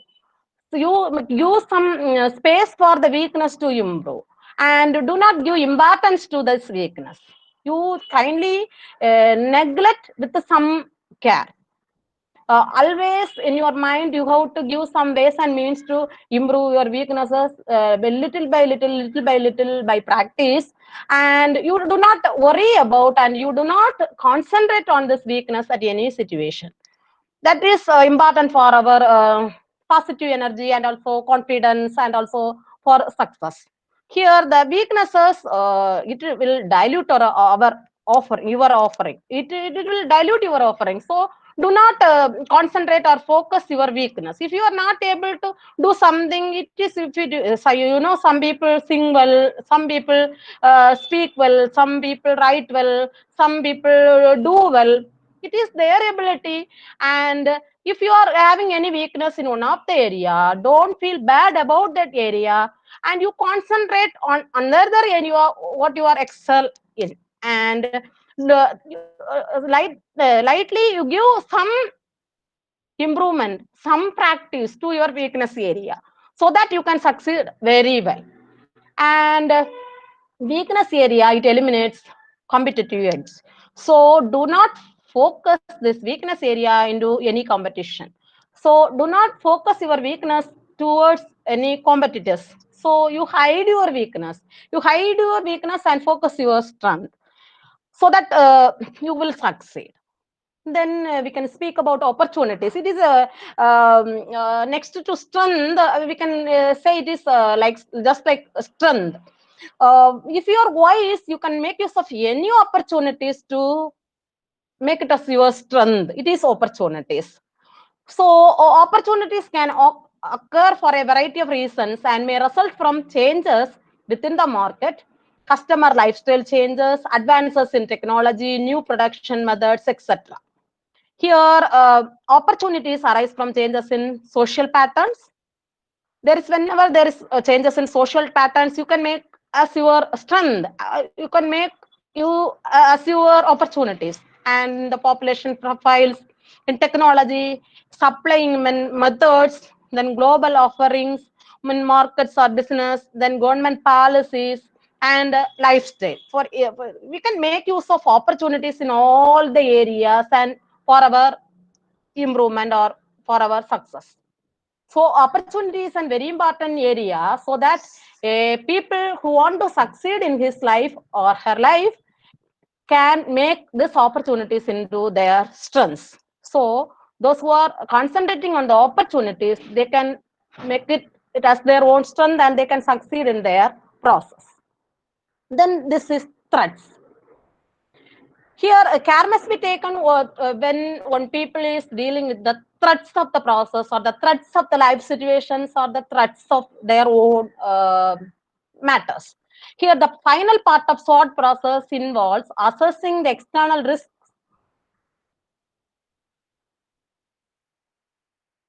assessing these are assessing the external risks your organization faces. These are referred to as threats and are made up of external factors that are beyond our control.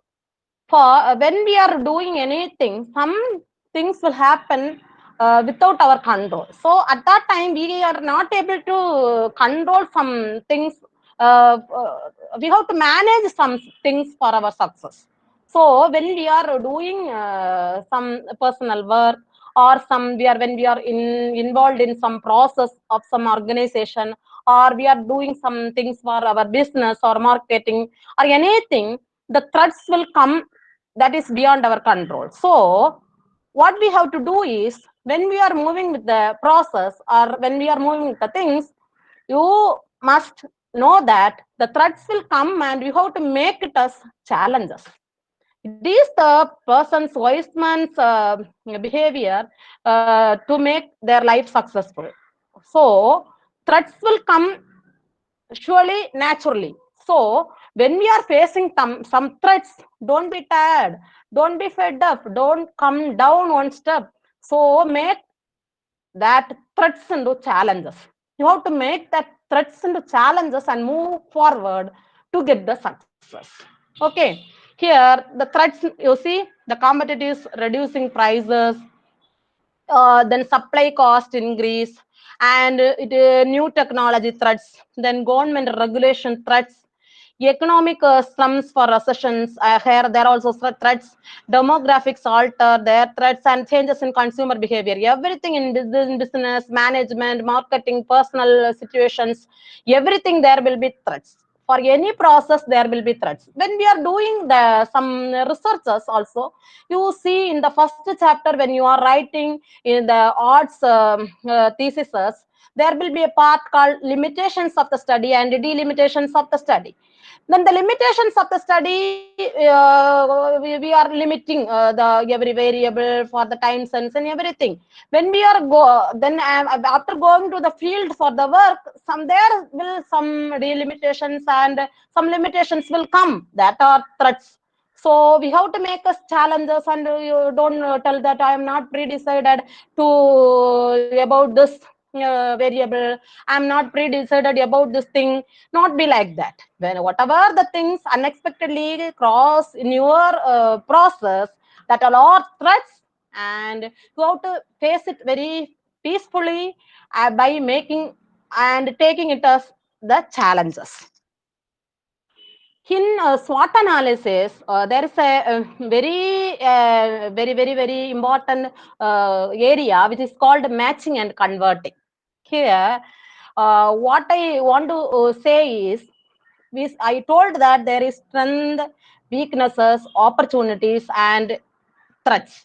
So, when we are matching and converting, you see, there are two simple methods referred to as matching and converting that organizations can utilize when applying the results of the SWOT analysis to stratify decisions. Here, matching is match strengths to opportunities to gain competitive advantage. Here in the picture itself, you can very see clearly that how can you match and convert the strength and opportunities. In the first slide itself, I have told that you are by by birth itself we are having some strength. Then we are by training and practice we have attained some strengths. These are all strengths we are having. Then there are some opportunities. So a wise person, a knowledgeable person can make use of these opportunities as strengths to get success. Then in converting, when converting threats or weaknesses into strengths for opportunities. Here, I told you there are weaknesses for everyone and there are threats in every situation. So, as a wise person, as a psychological view, you have to convert that threats into strengths, that threats into opportunities, that threats into challenges, and that weaknesses into strengths.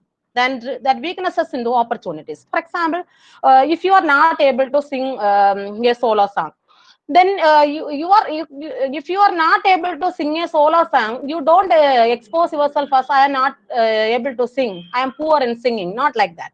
If you are not able to perform a solo song, you have to join group song so that you can somewhat manage your singing, that other people don't identify that you are weak in that area.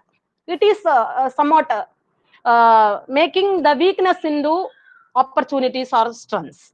So do not go away from the situation that you are weak in that area. You have to make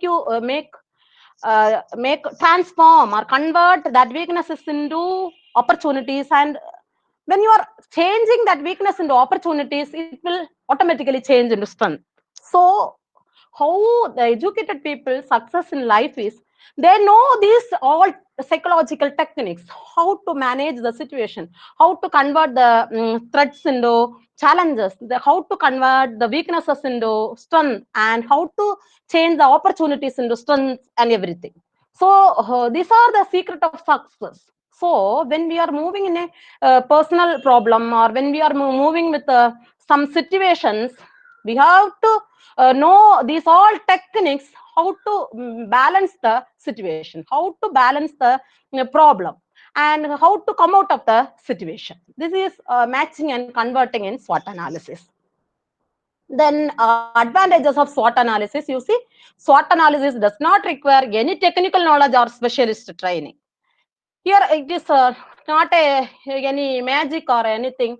It is a open theory. We can anyone do SWOT analysis for any problem, for any situation, and we can come out of that problem.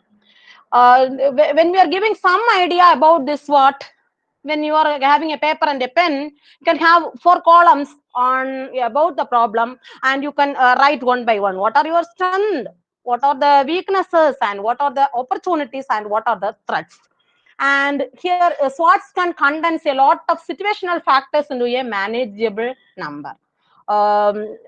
Sometimes when you are having some problems, you are having some threats, more number of threats, more number of weaknesses, when you are condensing this into a 4-paneled window, it will be looking after as a condensed content. It is coming less in number. so that your mindset will become very easy that I am weakness in one area only. Only this two things are having as my threats for this problem, just like that. So it is a very good technique in giving the weaknesses and threats in the manageable number. Then SWOTs can encourage oversimplification, then particularly at the highest levels. Okay, there are no obvious limits as to what's and it is not relevant. It's all the advantages of SWOT analysis. Then disadvantages. Here, some disadvantages also in SWOT analysis. Some areas may be difficult to discuss objectively because of vested interests. When we are opening a four-panel window for a situation or a problem to succeed, some areas are very difficult to discuss objectively. So because of some vested interest and because of the people around us, so it is one of the difficulty in this SWOT analysis. And the risk of oversimplification. In some cases, if you are having opportunities, for example, it is to tell you about opportunities. When you are speaking about opportunities, when you are having some problems, you are having opportunities, some 50 ways of opportunities, but you are not able to expose to others about your opportunities. It is somewhat, you are not able to simplify the opportunities. You are not able to open the opportunities to everyone. It is one of the disadvantages. Then the fact that vested interest can prevent weaknesses and threats from being acknowledged. Then the danger of information overload, as there are no obvious limits as to what is and as it is not relevant. It is also one of the disadvantages. Then as we are dealing with the topic of theme of the conference as future education and career, COVID-19 aftermath, so I'm moving with the SWOT analysis with an example of future education and career, COVID-19 aftermath, a global perspective. Here, COVID-19 in the education sector after pandemic is, here you can see, we can maximize the learning opportunities, ensure quality, fair and inclusive education, and enhance learning opportunities for all through four main themes as follows. Possibilities for developing the educational system. It is one of the opportunities by COVID-19. That is improving learning outcomes, then measuring the quality of education system outputs, and partnerships with countries and organizations, the education sector to achieve the goals. These are all the opportunities due to this COVID-19. Here, one by one, we can deal with, see the strengths, weaknesses, and opportunities and threats of this COVID-19. Here, when I have done a simple analysis up to my knowledge, you can, if you want to do a research or if you want to know seriously about this future education after pandemic, you can, I will just guide you and I will give you some example. You can do an analysis by your knowledge, by your time. First, you see, just for example, strength, increased attention and appreciation to distance learning system. Is it appropriate to this COVID-19? By COVID-19, what is the strength of COVID-19 in education system? It is increased attention and appreciation to distance learning systems. We are in faraway places, distance environments, but we are under one side. We are learning by Zoom, Google Meet, and everything. It is now it is very convenient for us to have distance learning systems. Then establishing regional and international partnerships in the field of technology. Am I right? Yes. Then increasing the scope and reach of education to all segments of society. Here, no discrimination can be possible by this COVID. And redefining the role of school and developing assessment policies. Some of the schools and colleges and also in higher education institutions, they were not following any innovative evaluation techniques. Only they were giving test papers and examination for assessing the achievement of the students. Now, by this COVID-19, the teachers are coming forward with so many models for assessing the students' achievements. So these are all the strength of this COVID-19. Then developing innovative models for higher education and preparing students for new jobs. Yes, absolutely. by this COVID-19, nowadays the students are get trained for new jobs in innovative models, then increasing research and entrepreneurship, and establishing partnerships between the public and the private sectors. These are all happenings due to COVID-19 only. So we can take this all as the strength of COVID-19. We can have more hundreds of points, but just for guidance, just for example, I am giving some important 6 points. You can write and continue with the this after the program. Then weaknesses here. What we can say about the weaknesses of COVID-19 is a negative impact on students, teachers, and parents, quality of the life during lockdown. This is one of the weakness of COVID-19. Then difficulties in measuring learning outcomes due to undeveloped students' performance and assessment systems. What I say is, the teachers are even in higher education institutions, some in deemed and in also in some central universities. Even the professors are handling the students assessment only by tests, and they are not able to come out with new measures. So due to this COVID-19, when we are not having any face-to-face classrooms, the teachers and the administrators are having some problems in assessing the students' performance. Nowadays, in Tamil Nadu also, so many confusions are there in assessing the students' performance. And now finally, they have made the test itself. Then opportunities. When we see about the opportunities, you see growing appreciation and understanding of teachers' role in the community and provision of technical development opportunities related to distance learning for teachers, and decreasing academic attainment in countries that lack technological means to provide distance learning. Then COVID-19 pushed governments to accelerate their efforts in the educational sector. This is one of the very good opportunity by COVID-19. The pandemic pushed us to assess and rethink current digital platforms for distant and lifelong learning. Nowadays the people are in confusion whether we are going to continue with this platforms, digital platforms, even after from the recovery of COVID-19 by January or by December.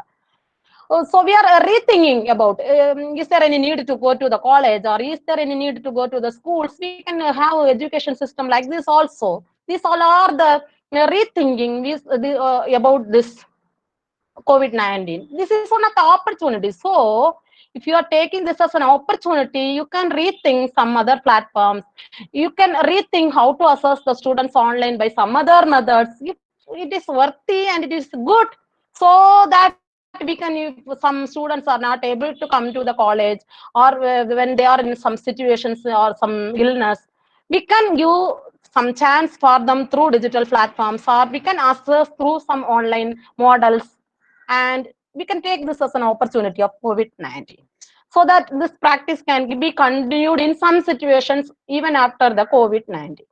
So then, as people are learning individually, the systems are likely to become more personalized, focusing on the specific needs and interest of each student. These are all opportunities. When you think it of these opportunities, you can make it as the strength of COVID-19, and you can get the positive energy, positive attitude to move with the situation. That is opportunities.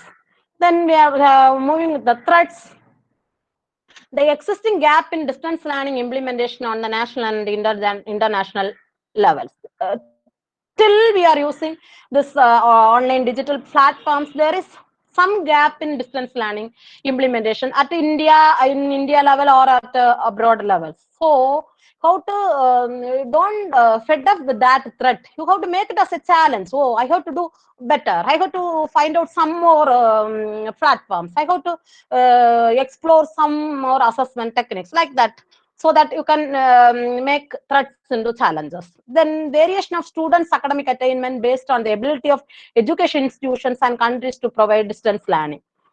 Then a possible inequality related to educational services provided to students. That is, it is one of the main threat because students from higher socioeconomic status are significantly more likely to have a laptop or a computer at home than those from lower socioeconomic status. So access to broadband internet connections also are significantly by household income. So these are all some inequalities in education due to threats. So we have to make it as a challenge. So for example, in last month in our near our university in Kodaikanal, one of the student studying in +2 in on school, she is not able to attend the online classes because she is not having a Android mobile. Her father is a painter, and when she asked for a mobile to attend the online classes, she's not able to get the mobile from there from her father and mother. So she committed suicide, and she did. So it is all are some threats. So when we are facing some of the threats, we have to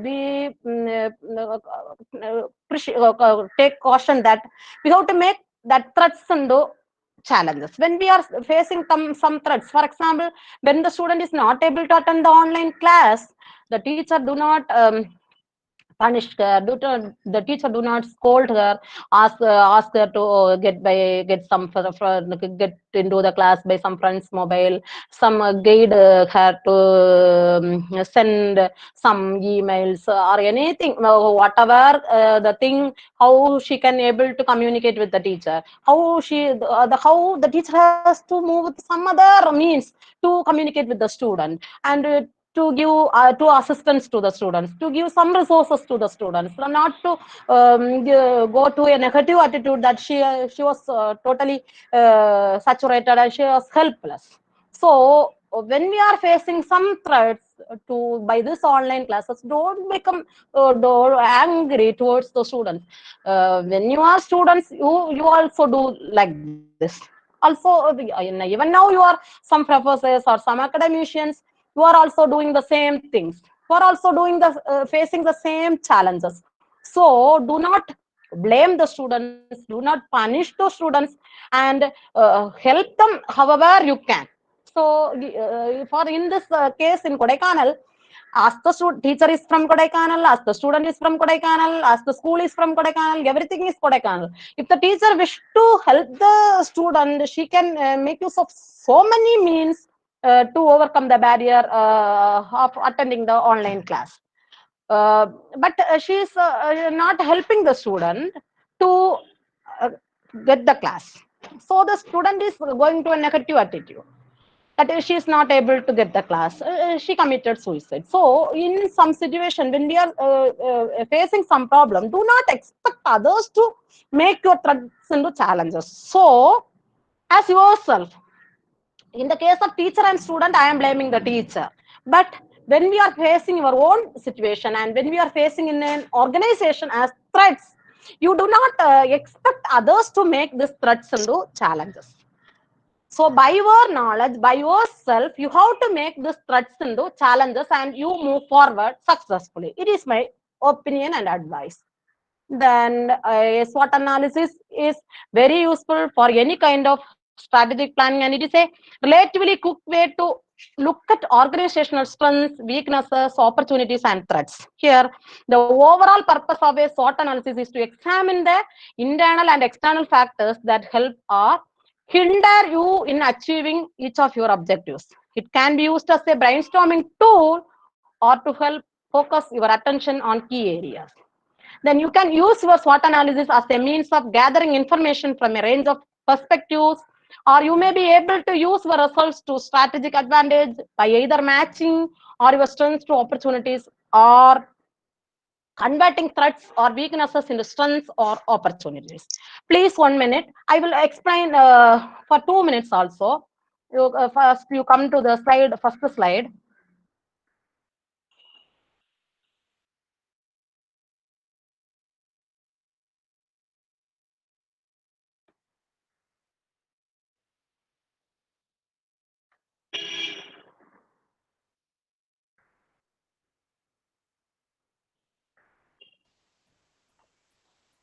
Ma'am, your talk is over. 1 minute, sir. 1 minute.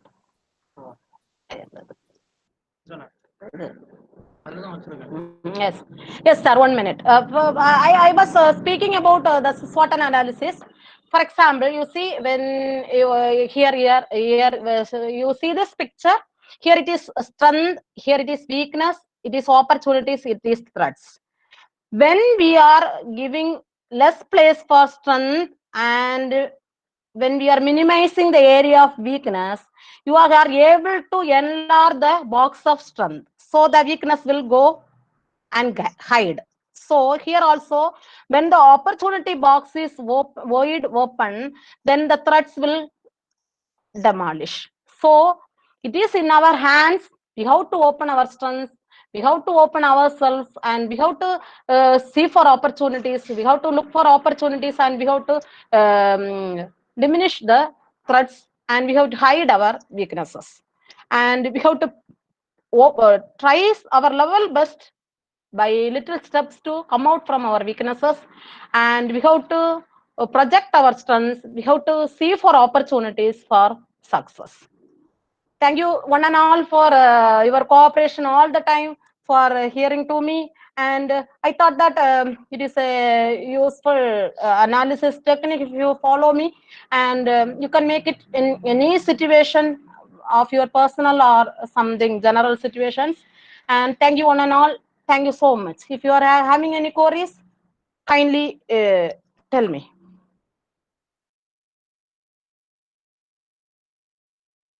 Thank you very much, ma'am. That was such an interesting presentation.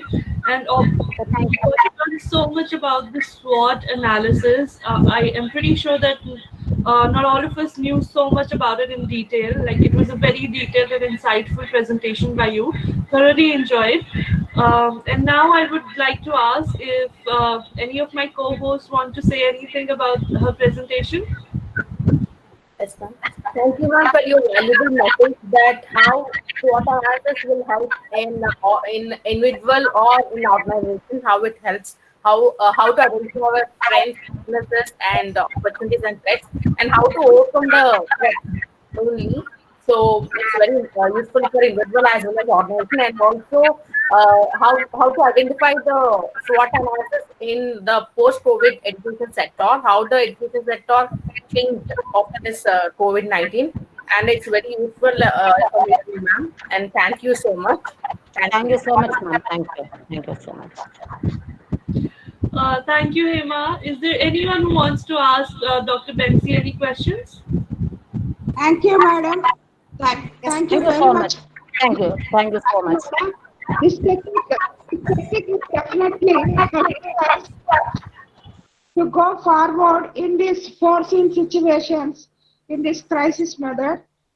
Thank you, madam. Thank you very much. Thank you so much. Thank you so Excuse much. me, madam. Madam. Yes, please. Madam, thank you very much for your presentation.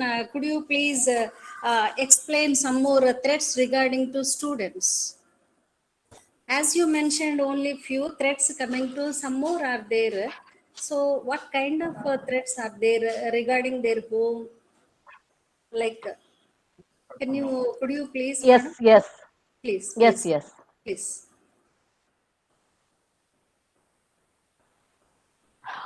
That is when we are dealing with threats, madam. What I want to say is, in every process in education system, even in classrooms, we are having some threats.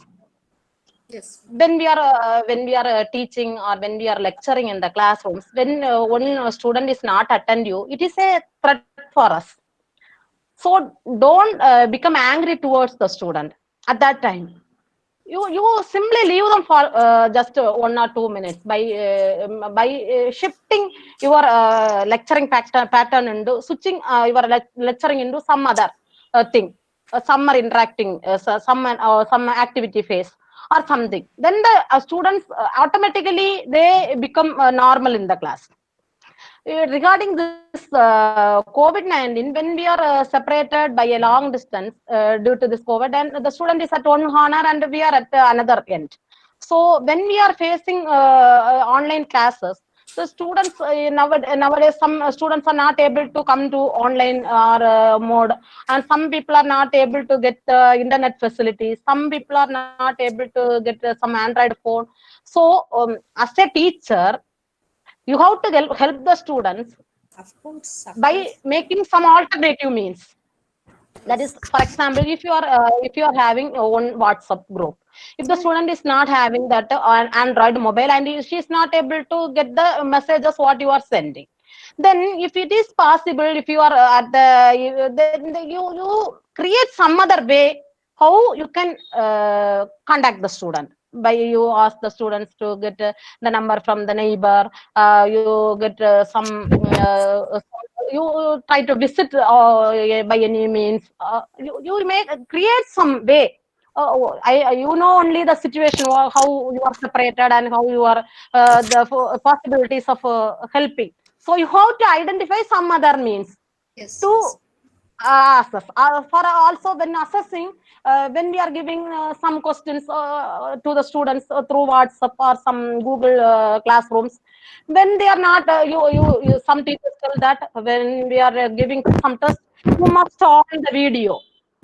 Then only I will consider your test paper and give you marks. Not be like that. You know, when we are switching to the video, the internet will be not powerful in some places. So you do not make them stressful and do not make them to think negatively. So when they are not able to on the video, you kindly let them write. If a student is able to write, he will write. If you are giving in the even opening that book, if the student is not willing to write or not able to write, he is not able to write only. So give some space for the students, or give for some space for the people, those who are with you, to succeed, to make their threats into opportunities. So let them give some space for some making that threats into challenge opportunities. So kindly help them to make the threats into opportunities. Yes, madam. I hope you can follow. Thank I you. got it, madam. Thank you. Of course, during this COVID-19 pandemic, we have started online classes. Of course, we have Okay. students 135 means second year students. Only half of the students they are connecting in online. Okay, we Okay. as you said, no, madam. We have to help the students means we are sending the same information through WhatsApp groups. That's okay. We are doing, madam, maximum whatever help regarding teachers we are doing. And my question is coming to threats.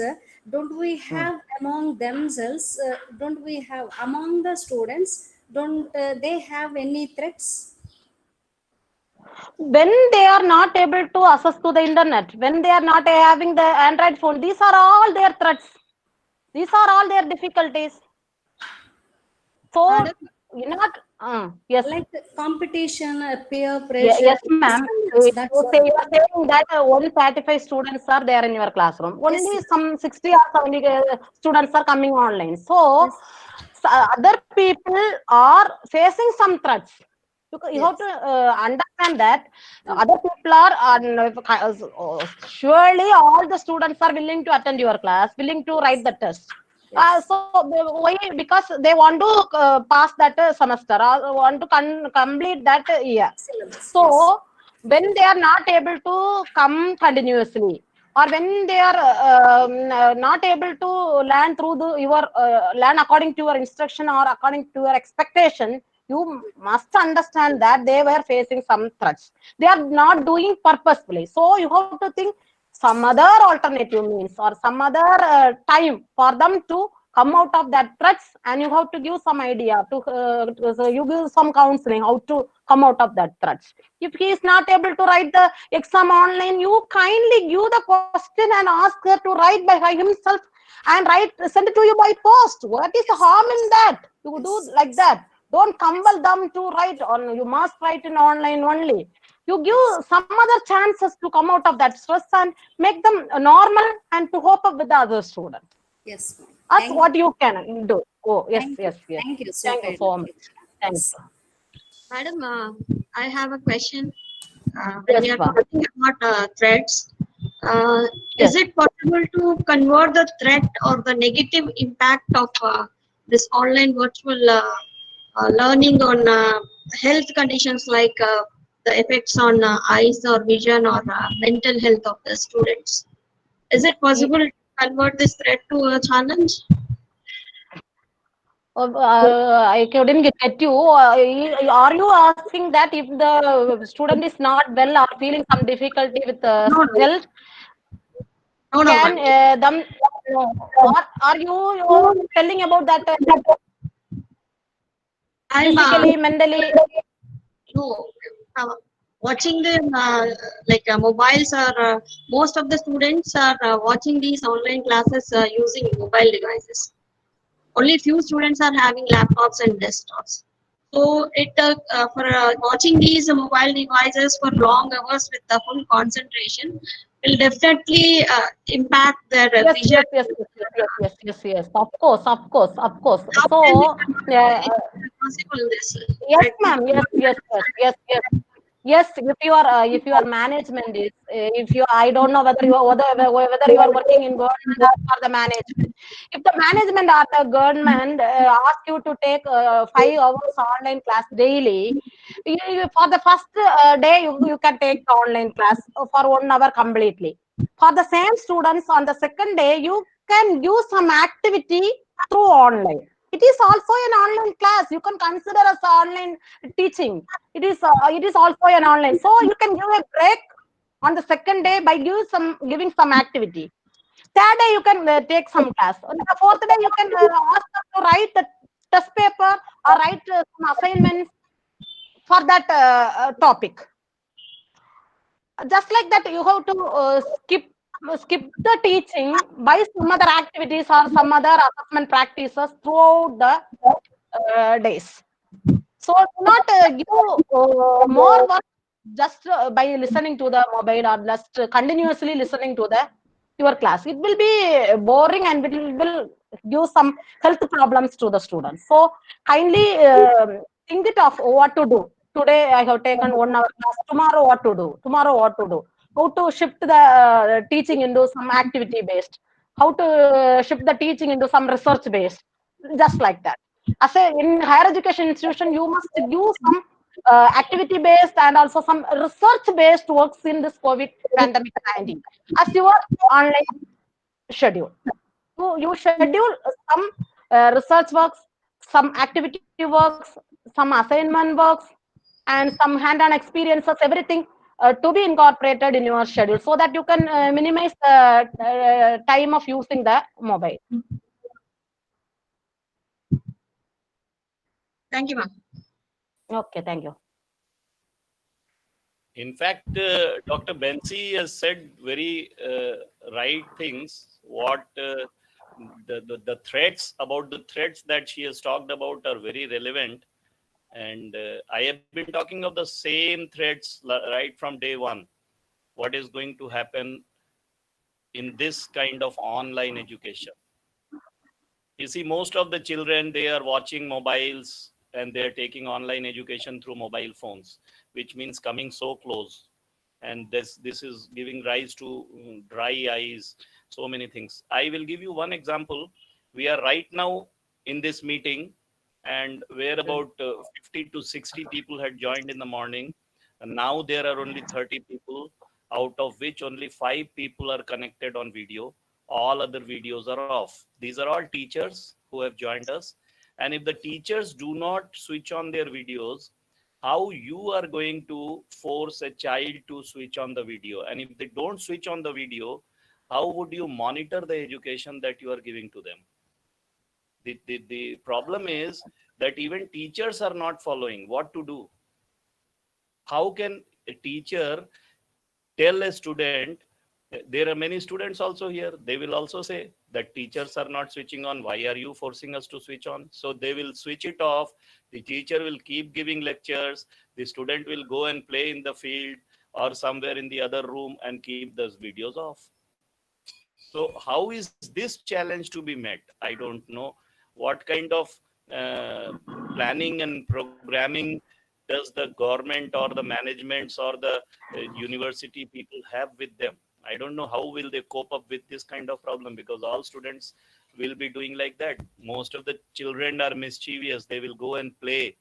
They will not like to sit for 1.5 hours. Like even in my program yesterday also, we had 3 hours only entertainment program to just keep you stick to the chair for 6 hours, 7 hours, whatever. So similarly, what you said was very right, that you have to conduct some activity. Unless you conduct some activity to keep the children attracted towards your camera, they cannot sit there. They will have to go somewhere and then do some other work, and you cannot monitor what the child is doing. So how you people have thought of addressing to this kind of challenge? Any ideas from any of the teacher? Dr. Bensi, you can also tell me, because I think that it is very difficult to manage the situation in this condition. Simple thing is, you give some gap space for the students to let them do, let them act, let them study. What it is the thing what we can do. We have to guide them and we have to make them to do by giving some space. Do not compel them to come to the screen. Do not compel them to write online. Just like that. Whatever the situation, you have to adjust with the students and make them set right, and hope up with the other students. So this means that all students should be motivated and sensitized, that Yes, they yes, should yes, come yes, into yes. the Of class course. with their own willingness. By our even in our family life itself, because this is a very important technique, interesting technique to analyze the personal problems. So when it is when we are speaking about speaking psychologically, how to make the threats means by love and affection towards the students, by motivation, by giving trust, confidence, positive reinforcement, we can make them to do. Do not become strict or over crude towards the students. They are not. Do not punish them due to this online platforms. Just like that. By love and affection, you can, and also by motivation, by positive reinforcement, by positive attitude and encouragement, you can make them do. It is the main thing what we can do. As a teacher, we can. I know. As a teacher, you know the psychology of the students, so you can make them to learn. Even then, they are separated by a distance.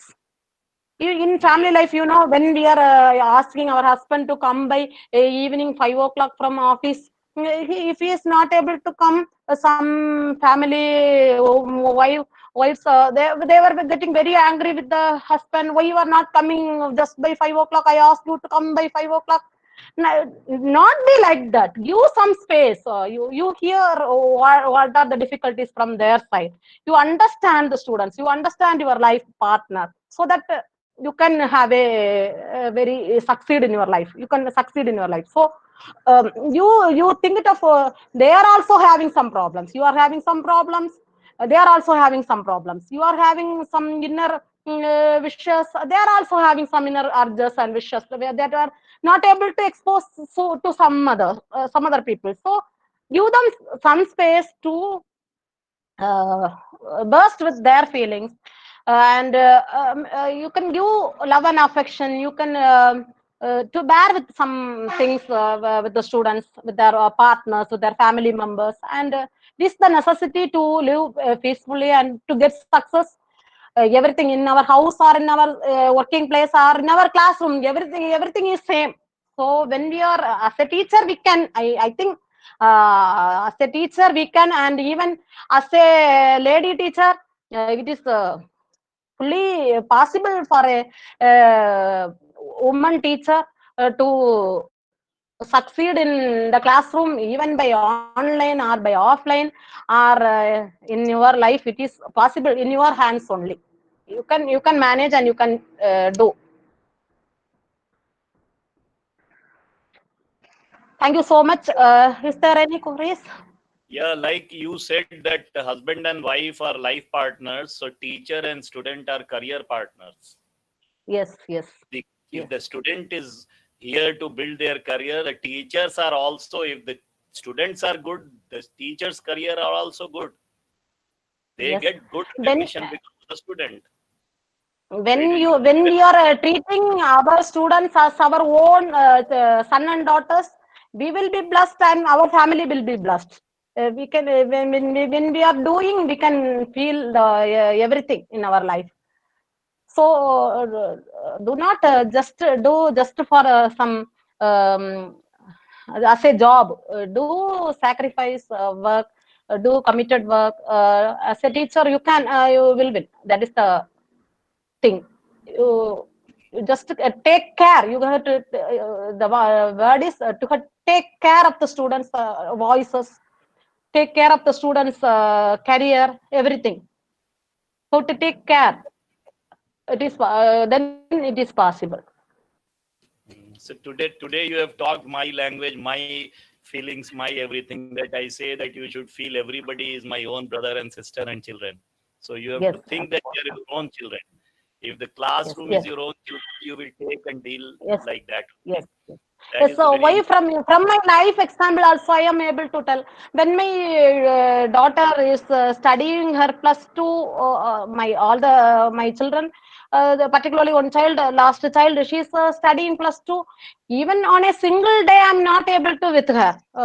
My head of the departments and everything, there were stretched works of NAC and everything. We were in the university all the time.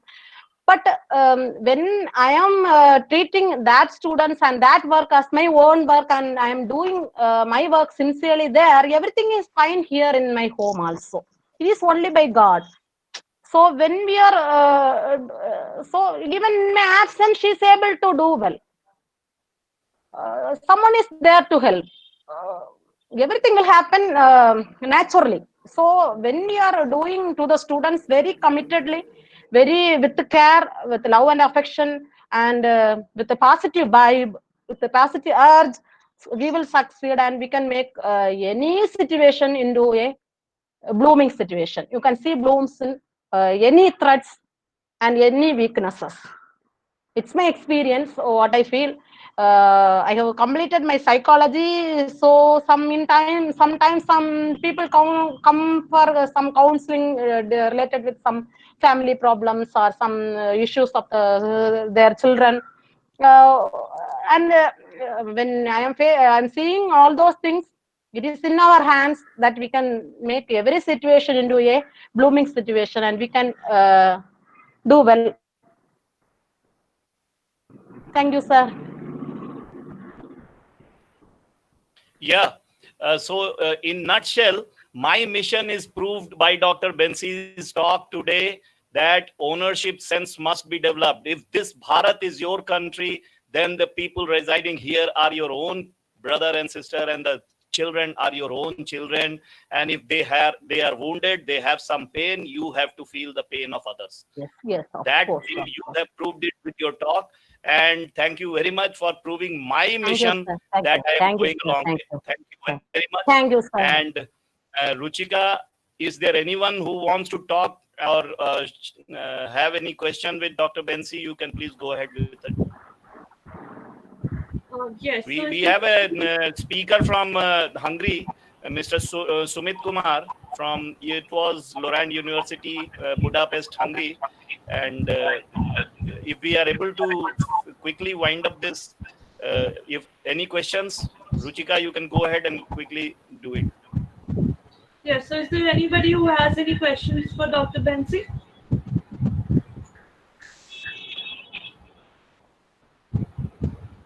I believe there are no more questions now. Thank you, Dr. Bensi, for joining us Thank today. you. Thank you so much. I believe there is a question. Thank you. Thank you, one and all present here. Thank you, Jai Hind. Okay. Thank you so much, Dr. Bensi. It was a lovely session. We really enjoyed it and learned so many things today.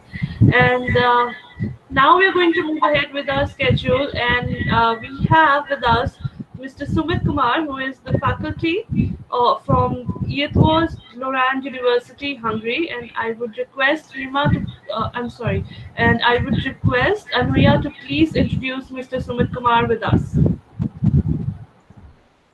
Yeah, I feel it's a great time to call upon Sumit Kumar, social scientist conducting on the rationality of state and state institutions.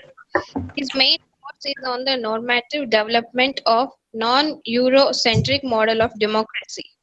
In his past, he has worked as a project manager for more than a decade in India and abroad.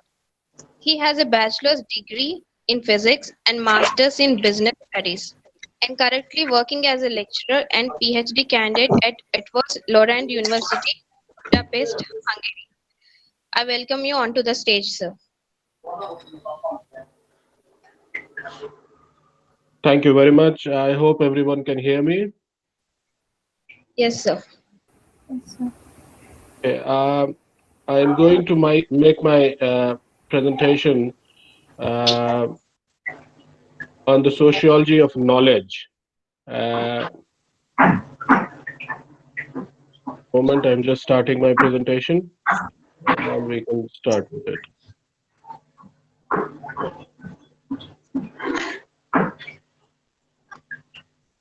Okay, hope everyone can see the presentation. Right. So what basically I'm going to talk today about is the sociology of knowledge, how knowledge is acquired, what knowledge is, and in the era of pandemic, how the threat of ideological indoctrination has increased. As far as indoctrination is concerned, I will explain it later on in detail anyway. But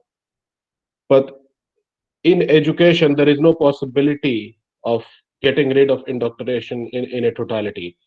There always is a bit of indoctrination in all education systems around the globe. There is no possibility of getting rid of it completely, but the only thing we can do is to minimize it. In the academics today, most scholars believe that different ideological beliefs actually balance each other out in the education system. My belief is the opposite.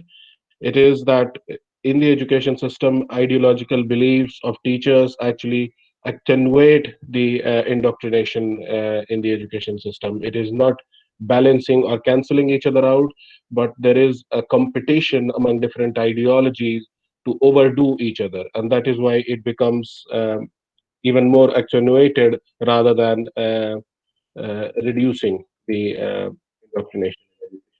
So I'll explain how the pandemic has, what the pandemic is doing to actually increase that indoctrination in education.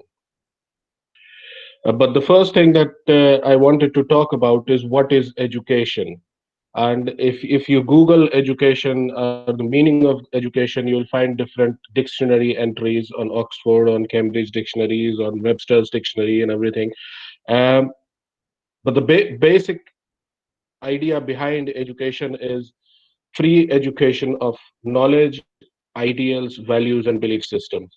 Now, the term free I have added from my side. If you find definitions, it is basically imparting or acquisition of knowledge. But I add the term free because I'm talking about indoctrination in this presentation.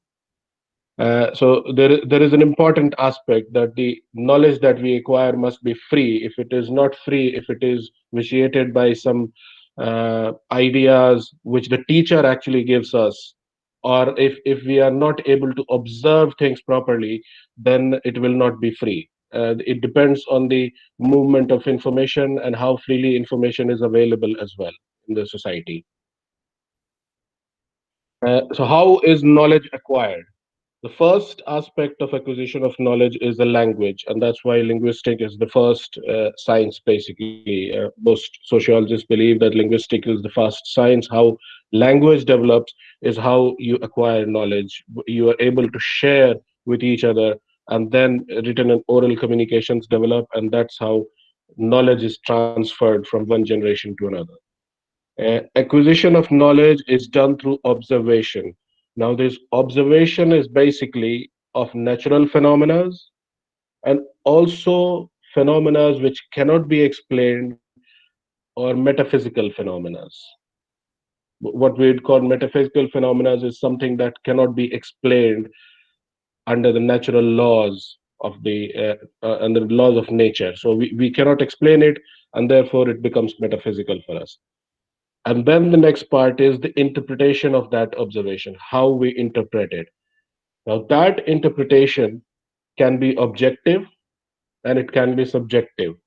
Objective means everybody agrees to the same interpretation. Subjective is everybody has a different interpretation of the same observed phenomena. Now, if there is a doubt, if it is not an objective interpretation, then there would be arguments and debates. In India, we call it Shastrarth. And Shastrarth is basically arguing over the how nature is, how we see nature around us, the society around us. So these arguments and debates basically form the basis of the knowledge that we have about our natural world and about our social world. Uh, and at the end, knowledge is acquired through acknowledgement. I accept someone's point of view or I reject someone's point of view on an observation that both of us have made, and that acknowledgement is basically the acquisition of knowledge. Now, what is basically Shastra, or in English, what we would call basically a debate or an argument over something? What does it do? It leads to the formation of an ideology. I have an idea about something that I have observed in the natural world or the social world, and that idea, I believe, is basically the right idea or the correct way of looking at, the correct way of observing things, and that I believe is the right way of explaining the natural phenomena. And that basically develops my idea about a particular natural phenomena, which basically then leads on to ideology. Ideology, I will explain it later as well. Ideology is my point of view and it is subjective, it is not an objective thing. And then how ideology forms, in the next slide we'll deal with it. But this Shastrarth also means that there is a difference in points of view. Different people have a difference, and that difference comes up in Shastrarth. It also leads to value premises of the observed phenomena, whether it is a natural phenomena or a social phenomena, it doesn't matter, or even a metaphysical phenomena. Uh, it attaches a value premises to it. A value premises is that I attach certain value to that phenomena, basically meaning that I have a subjective view on that phenomena and how it is happening or what is happening or why it is happening. And that basically my subjective view on that is the value premises of that observed phenomena. Um, this also leads to opinions on the metaphysical. I already explained it in the last part that it can be a natural phenomena, a social phenomena, or even a metaphysical phenomena. Metaphysical is basically something that cannot be explained by the natural or the social laws that we understand at this time.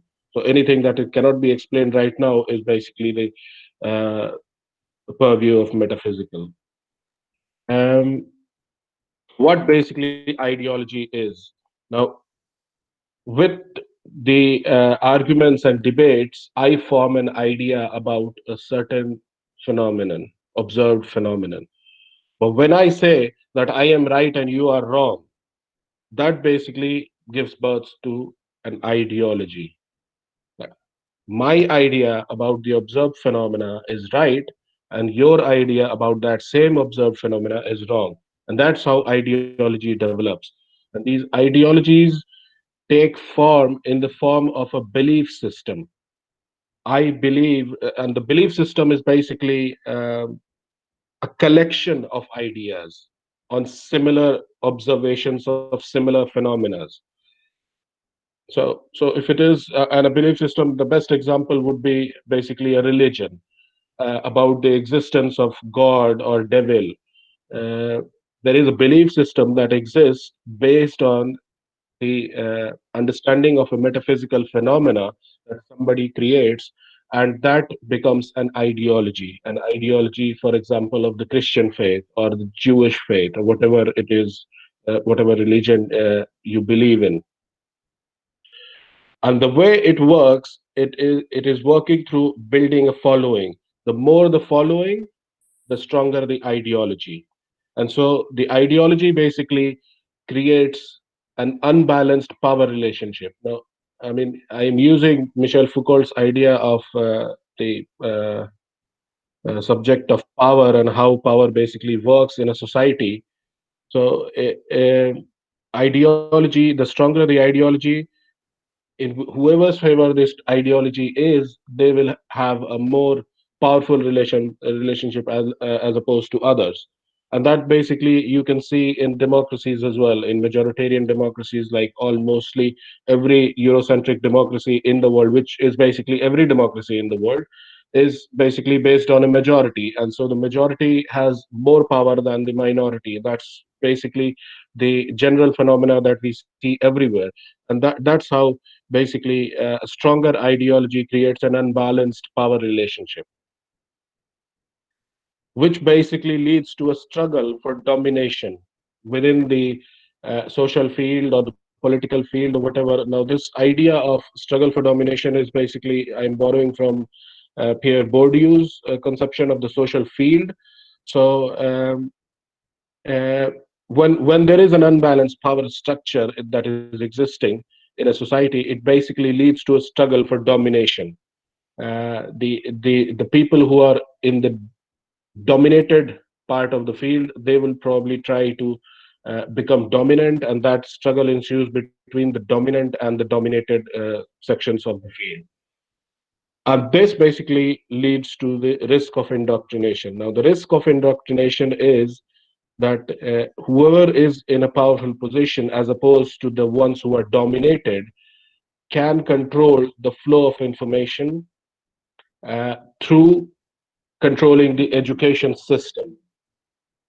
So if I am the guy who is controlling the education system and I can control it, I will basically teach the younger students whatever I want to by controlling the flow of information, and through that I can indoctrinate them in my ideology. And that is basically the risk of indoctrination when it comes to ideology.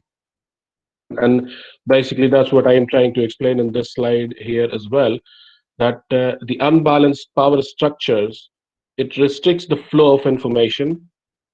There is an unequal distribution of knowledge. Now, this unequal distribution of knowledge exists in our society at every time. I mean, a doctor knows more about human anatomy than I do, and that is an unequal distribution of knowledge anyway. So whatever the doctor says, even if the doctor is saying wrong, I have to actually believe what the doctor is saying right, because I don't know myself what basically it is going to have. I mean, and I'm sure everybody must have felt something like this, and there are cases where the doctors may have actually made a mistake, um, or in the interest of earning more money have done sort of unethical things as well, but we cannot challenge them. But because the distribution of knowledge in terms of human anatomy is unequal, I do not know and they know. That's what basically is the difference. That also basically is a result of the unbalanced power structure. But the other thing that is important, it is that this is a cyclical process. The more unequal distribution of knowledge exists, it creates more unbalancing of the power structure. Ignorance, basically, of anything would basically result in the people who are ignorant being on the dominated side of the field rather than the dominant side. The dominant side actually controls the knowledge and the flow of information. And when there is an unequal distribution of knowledge, and if it increases, then it also increases the unbalancing of the power structure within the field, and therefore the struggle becomes more complicated, and the dominant part of the field becomes more dominant. So how basically it is achieved? It is achieved through the control of the yesterday for the keynote speech, Professor Vilmos was actually talked about different traditions of imparting education. And the first one he was talking about was the behavioralism part, which was basically, I am the teacher, I am telling the student these are the facts, these are written in the books, and these are the things that you need to memorize, and that's it. You cannot argue about the facts that are written in a book, and that's how you actually study. This is how basically traditionally education has gone on in India as well and abroad as well. But these ideas about imparting education are changing, and that's what he was talking about: social constructivism. Social constructivism in education, basically letting the students construct their own society around themselves, giving them the opportunity to ask questions, and then having a sort of a shastrarth among the students and the teacher in the class together to actually come up with an idea of the observed phenomena, whether it is a natural phenomena or a social phenomena or a metaphysical phenomena, whatever it has to be. Sorry, I can hear some disturbance in the background. Is everything okay? Okay. So yeah. Yes, yes, everything is okay. I believe some people are on mute. Can everybody please mute themselves? So you can continue. I'm Yeah. sorry. Okay. No problem. Okay. So yeah, I mean, the challenge is now you have to restructure teacher education program. I couldn't hear what somebody was saying something else about.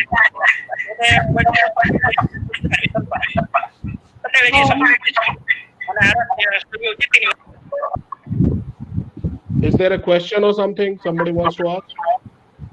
No, I believe they were just on unmute and they're watching the YouTube telecast. I guess that is what that was. Okay. We have put them on mute.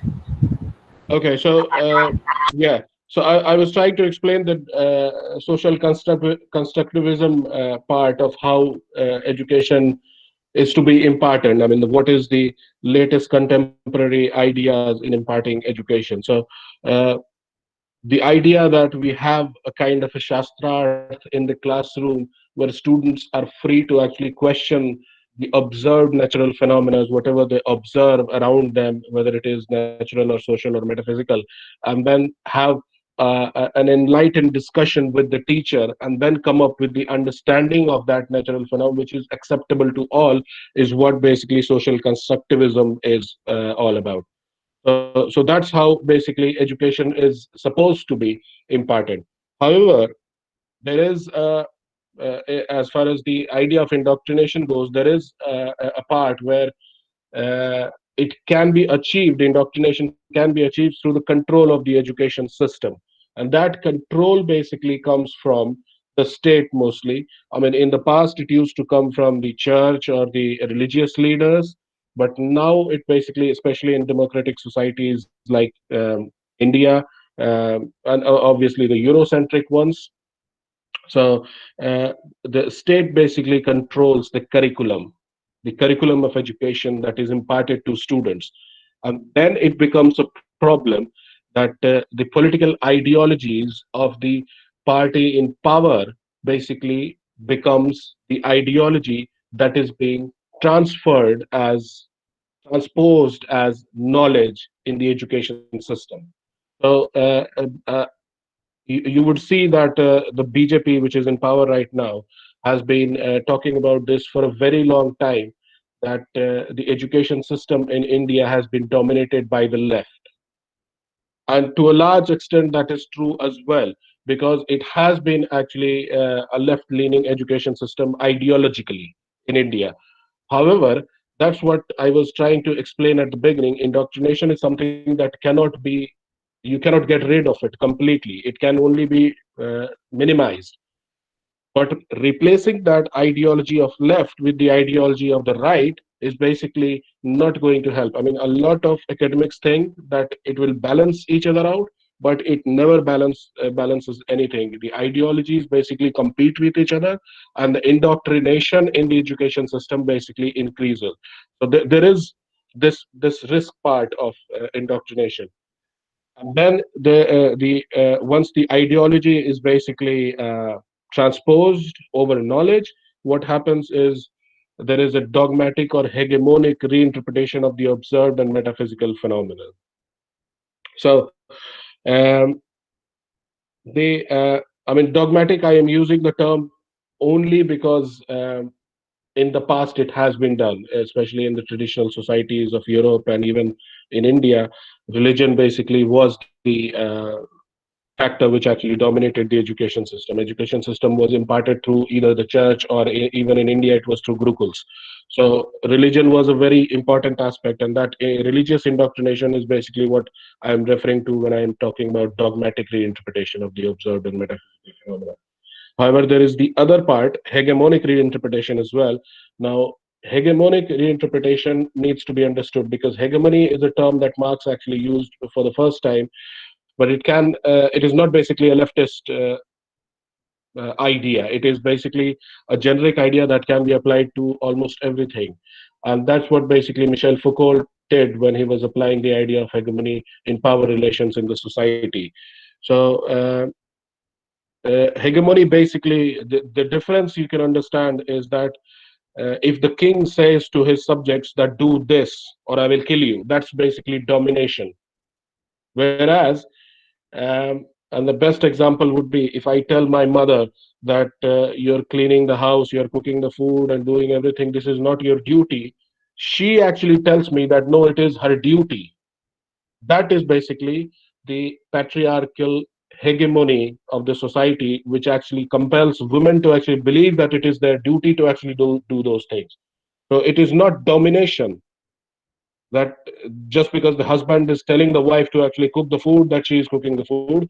She actually believes that it is her duty, and therefore it becomes hegemonic relationship. In terms of the power relationship, it is a hegemonic relationship, not a direct domination, but a domination by making them believe that it is their duty to actually do these things. So that's how hegemony works, and that's basically indoctrination is all about. The hegemonic reinterpretation of the observed and metaphysical phenomena. In classroom, a teacher is in a position of power. If they make the students believe certain things, then students will actually believe that, and that can have a hegemonic effect. The student will basically believe that because the teacher is saying so, that is why it must be true. So in the classroom, that reinterpretation of the observed and metaphysical phenomena can actually lead to indoctrination.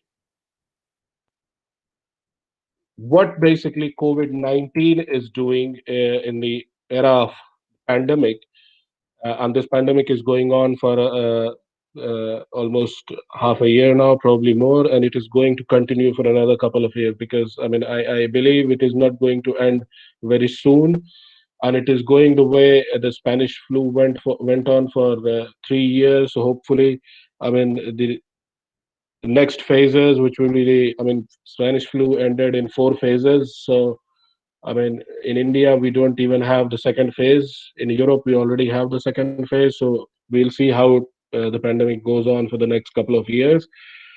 But what it basically does in terms of education, the education system, acquisition of knowledge and stuff, is that there is a state and corporate control over the flow of information. Now, this is very important. What is the flow of information? The data that we get about how many cases are positive cases of COVID-19, that is controlled by the state. The state basically releases that information. Also, there is a corporate control over it, because the media houses, which are actually providing us with this information, and controlled by large corporations. Some of them have fundings from big multinational corporations. The pharmaceutical corporations, the pathological labs, which basically do the testing, are controlled by corporate sector. So there is a state and corporate control over the flow of information in terms of who is positive, who is not positive. who can be tested and who cannot be tested, who can have access to a good hospital and who cannot have access. Who these are things which are controlled by the state and the corporations. Now, this creates the COVID-19. It creates an environment of fear and paranoia. People are scared. Uh, they're scared of contracting the disease, and then maybe even because it is a very high chance of fatality, so people are paranoid about it as well. Uh, it leads to people staying away from each other, and it creates an environment of fear, which gives the state an excuse for emergency provisions, which leads to suppression of freedoms. Now, I am talking in very general terms here, but a very specific example is the suppression of the freedom of movement, which was imposed during the lockdown, and it has been actually done everywhere in the world. So the state has emergency powers which it can use, and it can suppress freedom. Now, this suppression of freedoms basically leads to selective redistribution of knowledge. Who can actually have access to information and who can actually have access to knowledge is selectively redistributed by the state and corporations. Big pharmaceutical companies will decide who to test and what kind of vaccine to test. That is selected redistribution of knowledge. And all these things that I'm listing out are a result of the pandemic COVID-19, which we have already discussed earlier, lead to indoctrination and the control of education system. So social distancing leads to further antagonism. Now, this is an important part because usually in times of crisis, the society actually comes together in solidarity. Whereas because of this pandemic and the social distancing rules, it has exactly the opposite effect of actually creating more social antagonisms rather than actually creating solidarity in the society. People are blaming each other. I mean, the first part was the first thing that happened after the lockdown in India was the blaming of the Jamaat for causing the COVID-19 pandemic in India. So that sort of antagonisms increase, and that basically strengthens the ideological divide in the country or in the society generally. I mean, I'm talking specifically about India, so obviously in the country, but in the society generally, it creates a larger ideological divide, and that increases the threat of dogmatic and hegemonic indoctrination in education as well. That is a threat.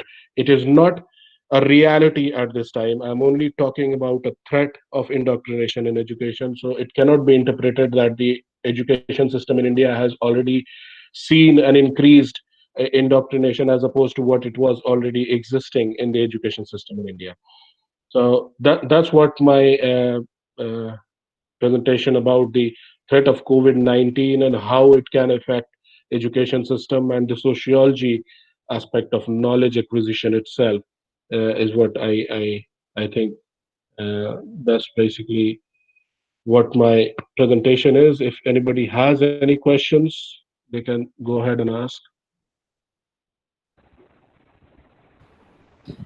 Thank you very much, sir. It was such an interesting presentation, and there were some really amazing points that I noticed in your presentation. One was about unbalanced power structure, and you gave an example about how we agree to everything that the doctor agrees. That was an example that you gave, and I completely agree to that.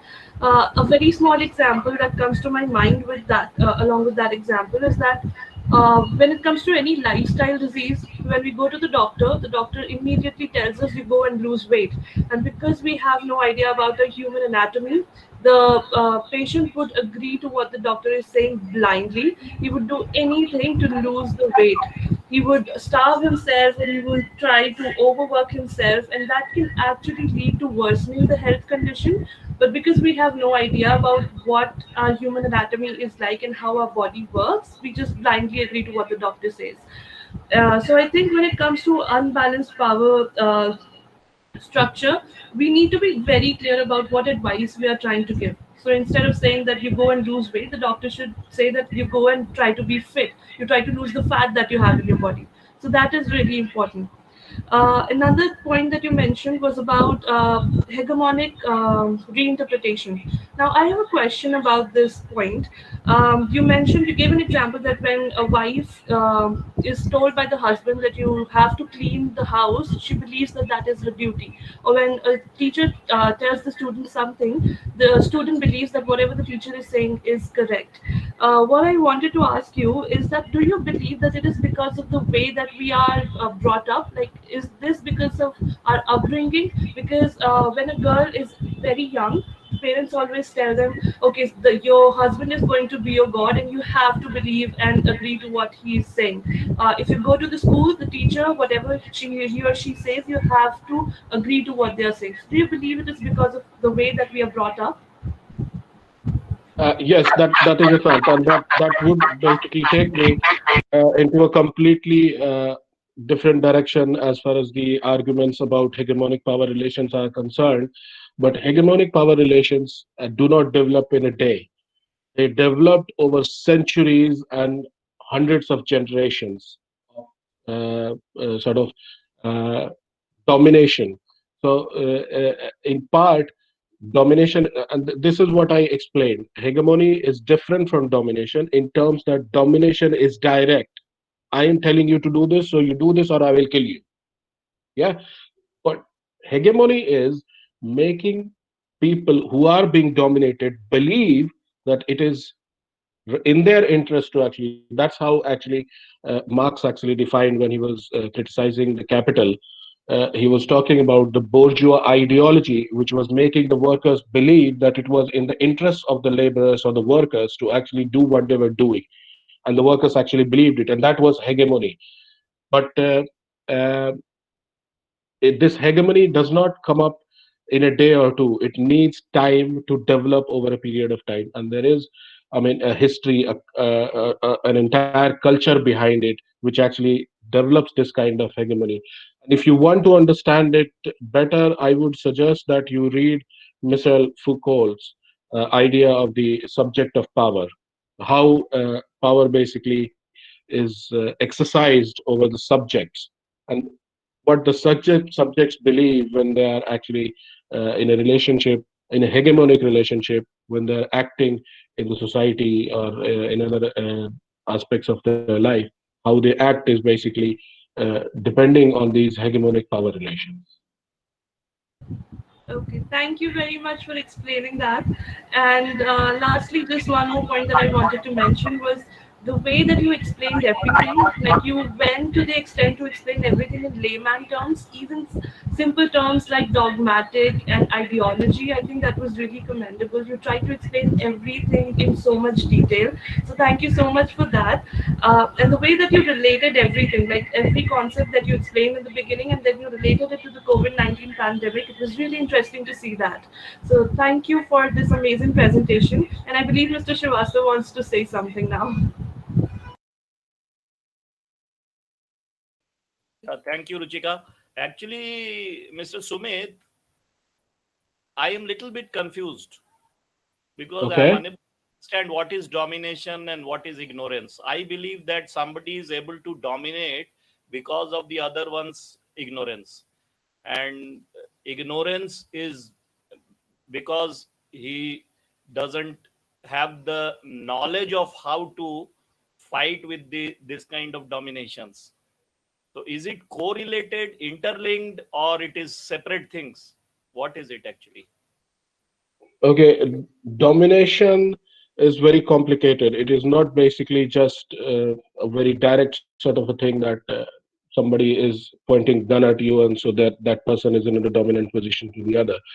But uh, a dominant position. And what I would suggest is it would be good if you read uh, Pierre Bourdieu's field theory, because he talks about dominant agents in the field and the dominated agents in the field. And if you understand that, it will be much easier to understand how domination works and how power relations in a social field actually work, because that is it is kind of the unified field theory of sociology. In social sciences, that is the most important social theory that we actually study.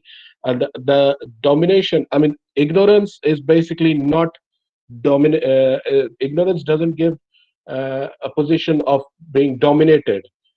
What it does, it actually gives the person a lack of power over the others who are dominating him. So when knowledge is basically power, the more information you have, the more knowledge you have. If you are able to convert your ideology into knowledge, then you are more powerful. And that's how power relationships work in a social field. So when you are in a position of knowledge, you are more powerful, and therefore, because of that power, you are able to dominate the others who do not have that knowledge.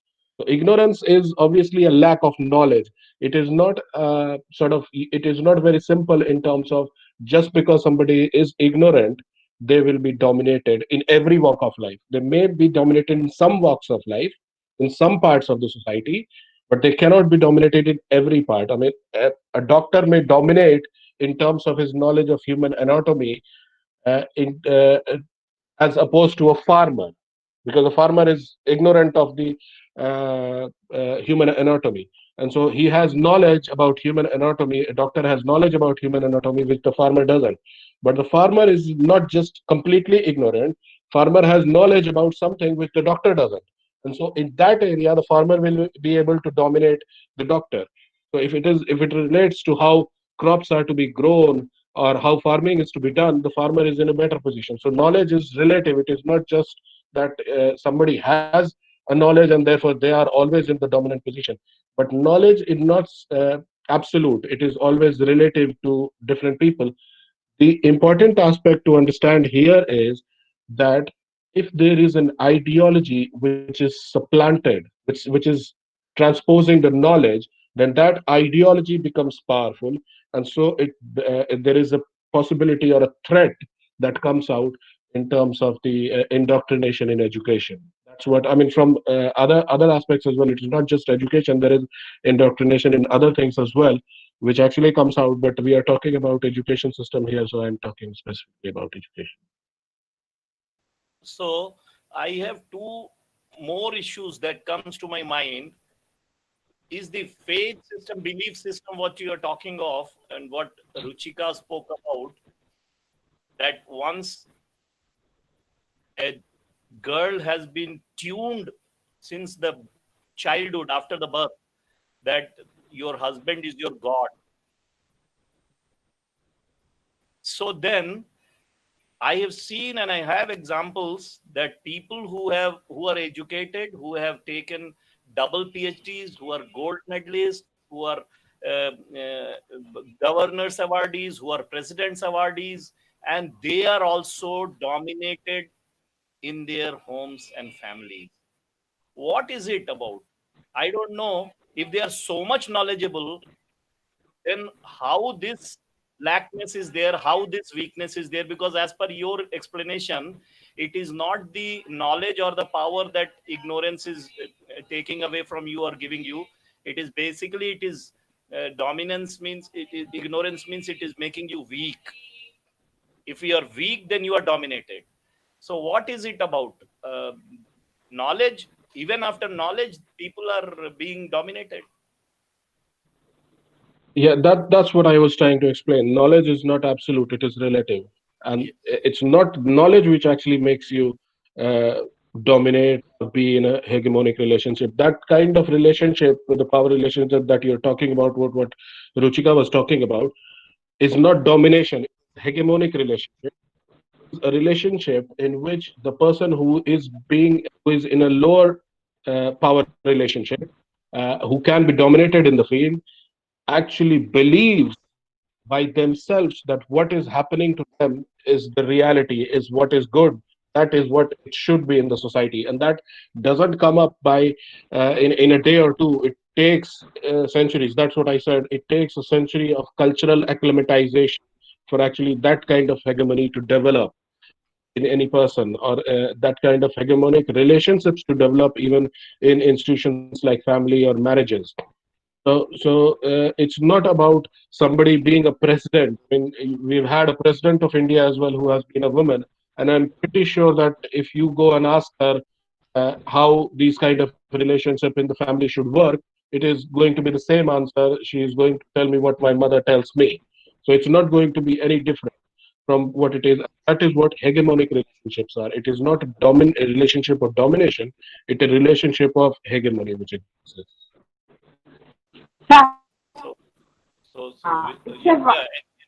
Anyone ask? Yes, go ahead. I want to.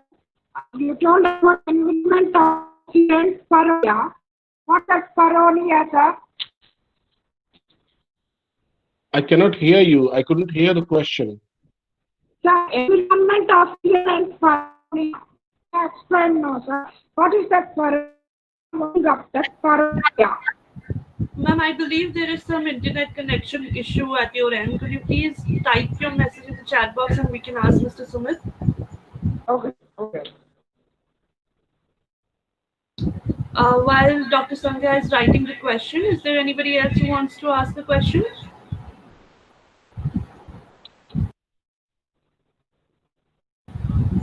Hema, Anuya, do you have anything to say about the presentation?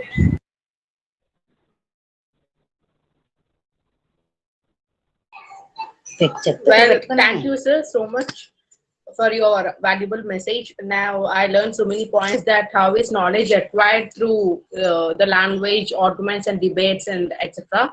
And how the unbalanced power structure affects the free flow of information and unequal distribution, and how the education could be imparted to students in contemporary period now at the present situation, and also how the COVID affected the ideology and etc. And I've learned so many amazing points, sir. Thank you for your amazing speech. Thank you, sir.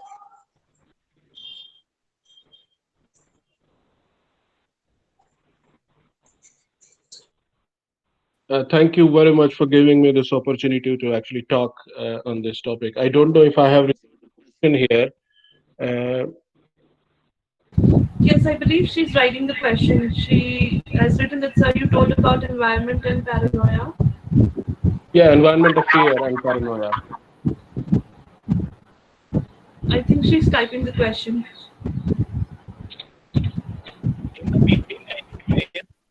Does it mean that the system of backwardness, Dalit, downtrodden that is existing in India now is because of ignorance or because of lack of knowledge or because they are being dominated? No. This is nothing to do with lack of knowledge or ignorance. Keep them separate. Lack of knowledge or ignorance gives rise to a hegemonic power relation. And what you're talking about, the system of the caste system in India, where Dalits are suppressed and upper caste larger power structure, it is a hegemonic power relation which has developed over centuries. So it's not about them being ignorant at this present time, but because, as I said, it takes centuries for hegemonic power relations to develop. Whether or not they were ignorant as they are today, 100 years ago, is I don't know, they don't know, you don't know, nobody.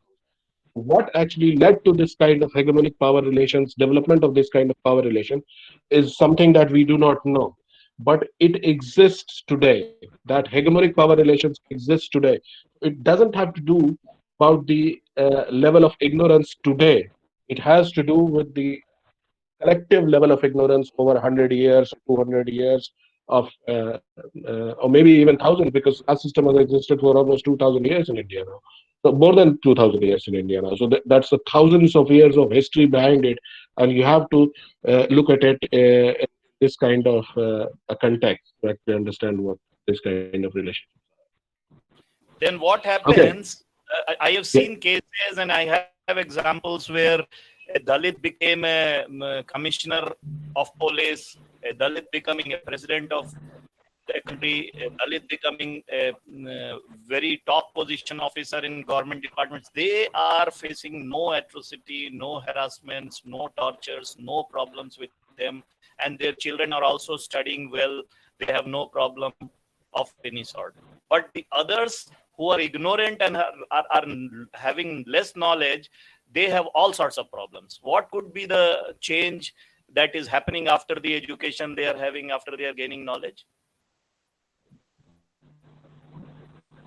No, yeah, obviously, what you said, after gaining knowledge, the kind of knowledge that they gain is important. What is that specialized kind of knowledge, and which puts them in a position? Because as I said, knowledge is power. The kind of knowledge that you acquire gives you a certain power, and that power that you gain puts you in a position in the social field. Either it can put you in a dominated position, or it can put you in the dominant position in the field. So if you acquire a certain, I mean, if a Dalit becomes a doctor, he acquires a knowledge of a doctor, his position becomes powerful, and he moves from the dominated position in the social field to the dominant position in that aspect, in the medical field. Not every other field in the society, but in the medical field, he moves from a dominated position into the dominant position. And that's what basically, that's how society basically works. Social fields, how these different social fields work. So a Dalit can become a president, but in the political field, he is in a dominant position, not everywhere else. I mean, a Dalit, maybe he may be president, but we are still calling him a Dalit. So in other fields, he's still a Dalit. He's not in a dominant position. There are other fields which would still mean that, I mean, in the religious field itself. So the best example would be the religious field. There are still places where Dalits cannot enter the temple. And even if he's a president, he's a Dalit. So in the religious field, he's still in a dominated position as compared to a dominant position. Whereas in the political field, because he's the president, he's in a dominant position as compared to others who are in a dominated position. So that's how social fields basically work. And you want to know about paranoia and the environment of fear. Okay, what I was trying to explain in that slide was that the control of information, the flow of information by the state and the corporate sector basically creates this environment of fear. If there was no news about people dying of COVID-19 or the virus having a very high fatality rate, there would be no environment of fear. People would be normal and they would be behaving normally.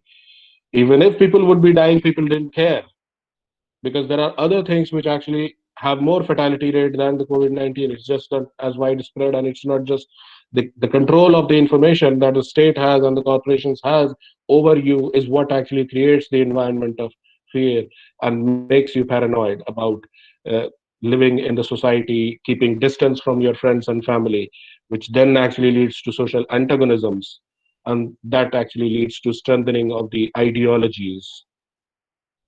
So that's what I meant when I said environment of fear and paranoia. No, I am not questioning anything on what your talk was. I am just trying to No. understand.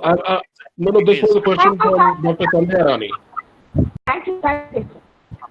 Actually, what I wanted to know was that why should a person become a doctor if he is a Dalit, if he is only gaining knowledge in the medical field, and in all other fields he is again the same position as you said of a Dalit? So which means I should now understand that Dalit is not a status of a person. It's not because of circumstances of poverty or because he did not get opportunity to develop and grow and prosper and progress. And that is why he became, that's what it was in my mind. So which means Dalit and backwardness is a caste, and similarly poor and rich also becomes a caste.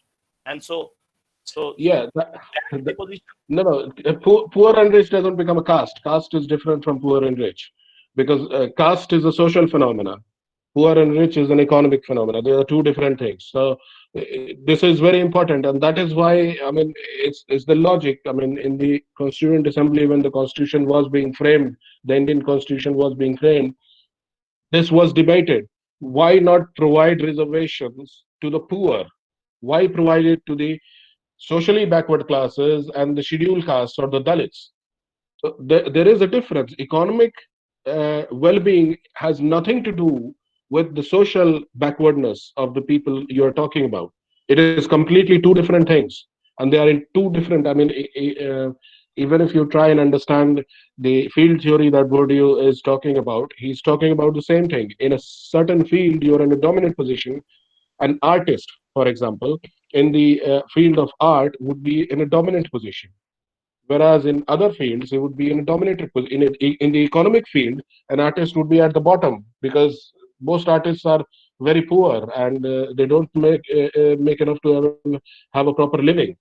So these are two completely different things, and you need to have knowledge is not basically. I'm saying this again and again. It is not absolute. It is always relative. In which field you have the knowledge makes you a dominant player in that particular field.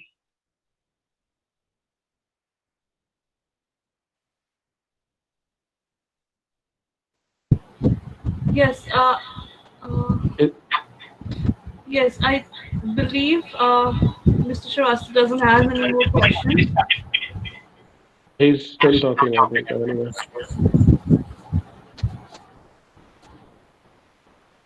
No, I guess.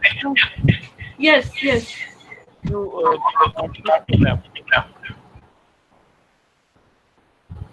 No, you're not audible. I believe there is some network issues, but that's okay. We'll move ahead. Is there anybody else who wants to ask the question?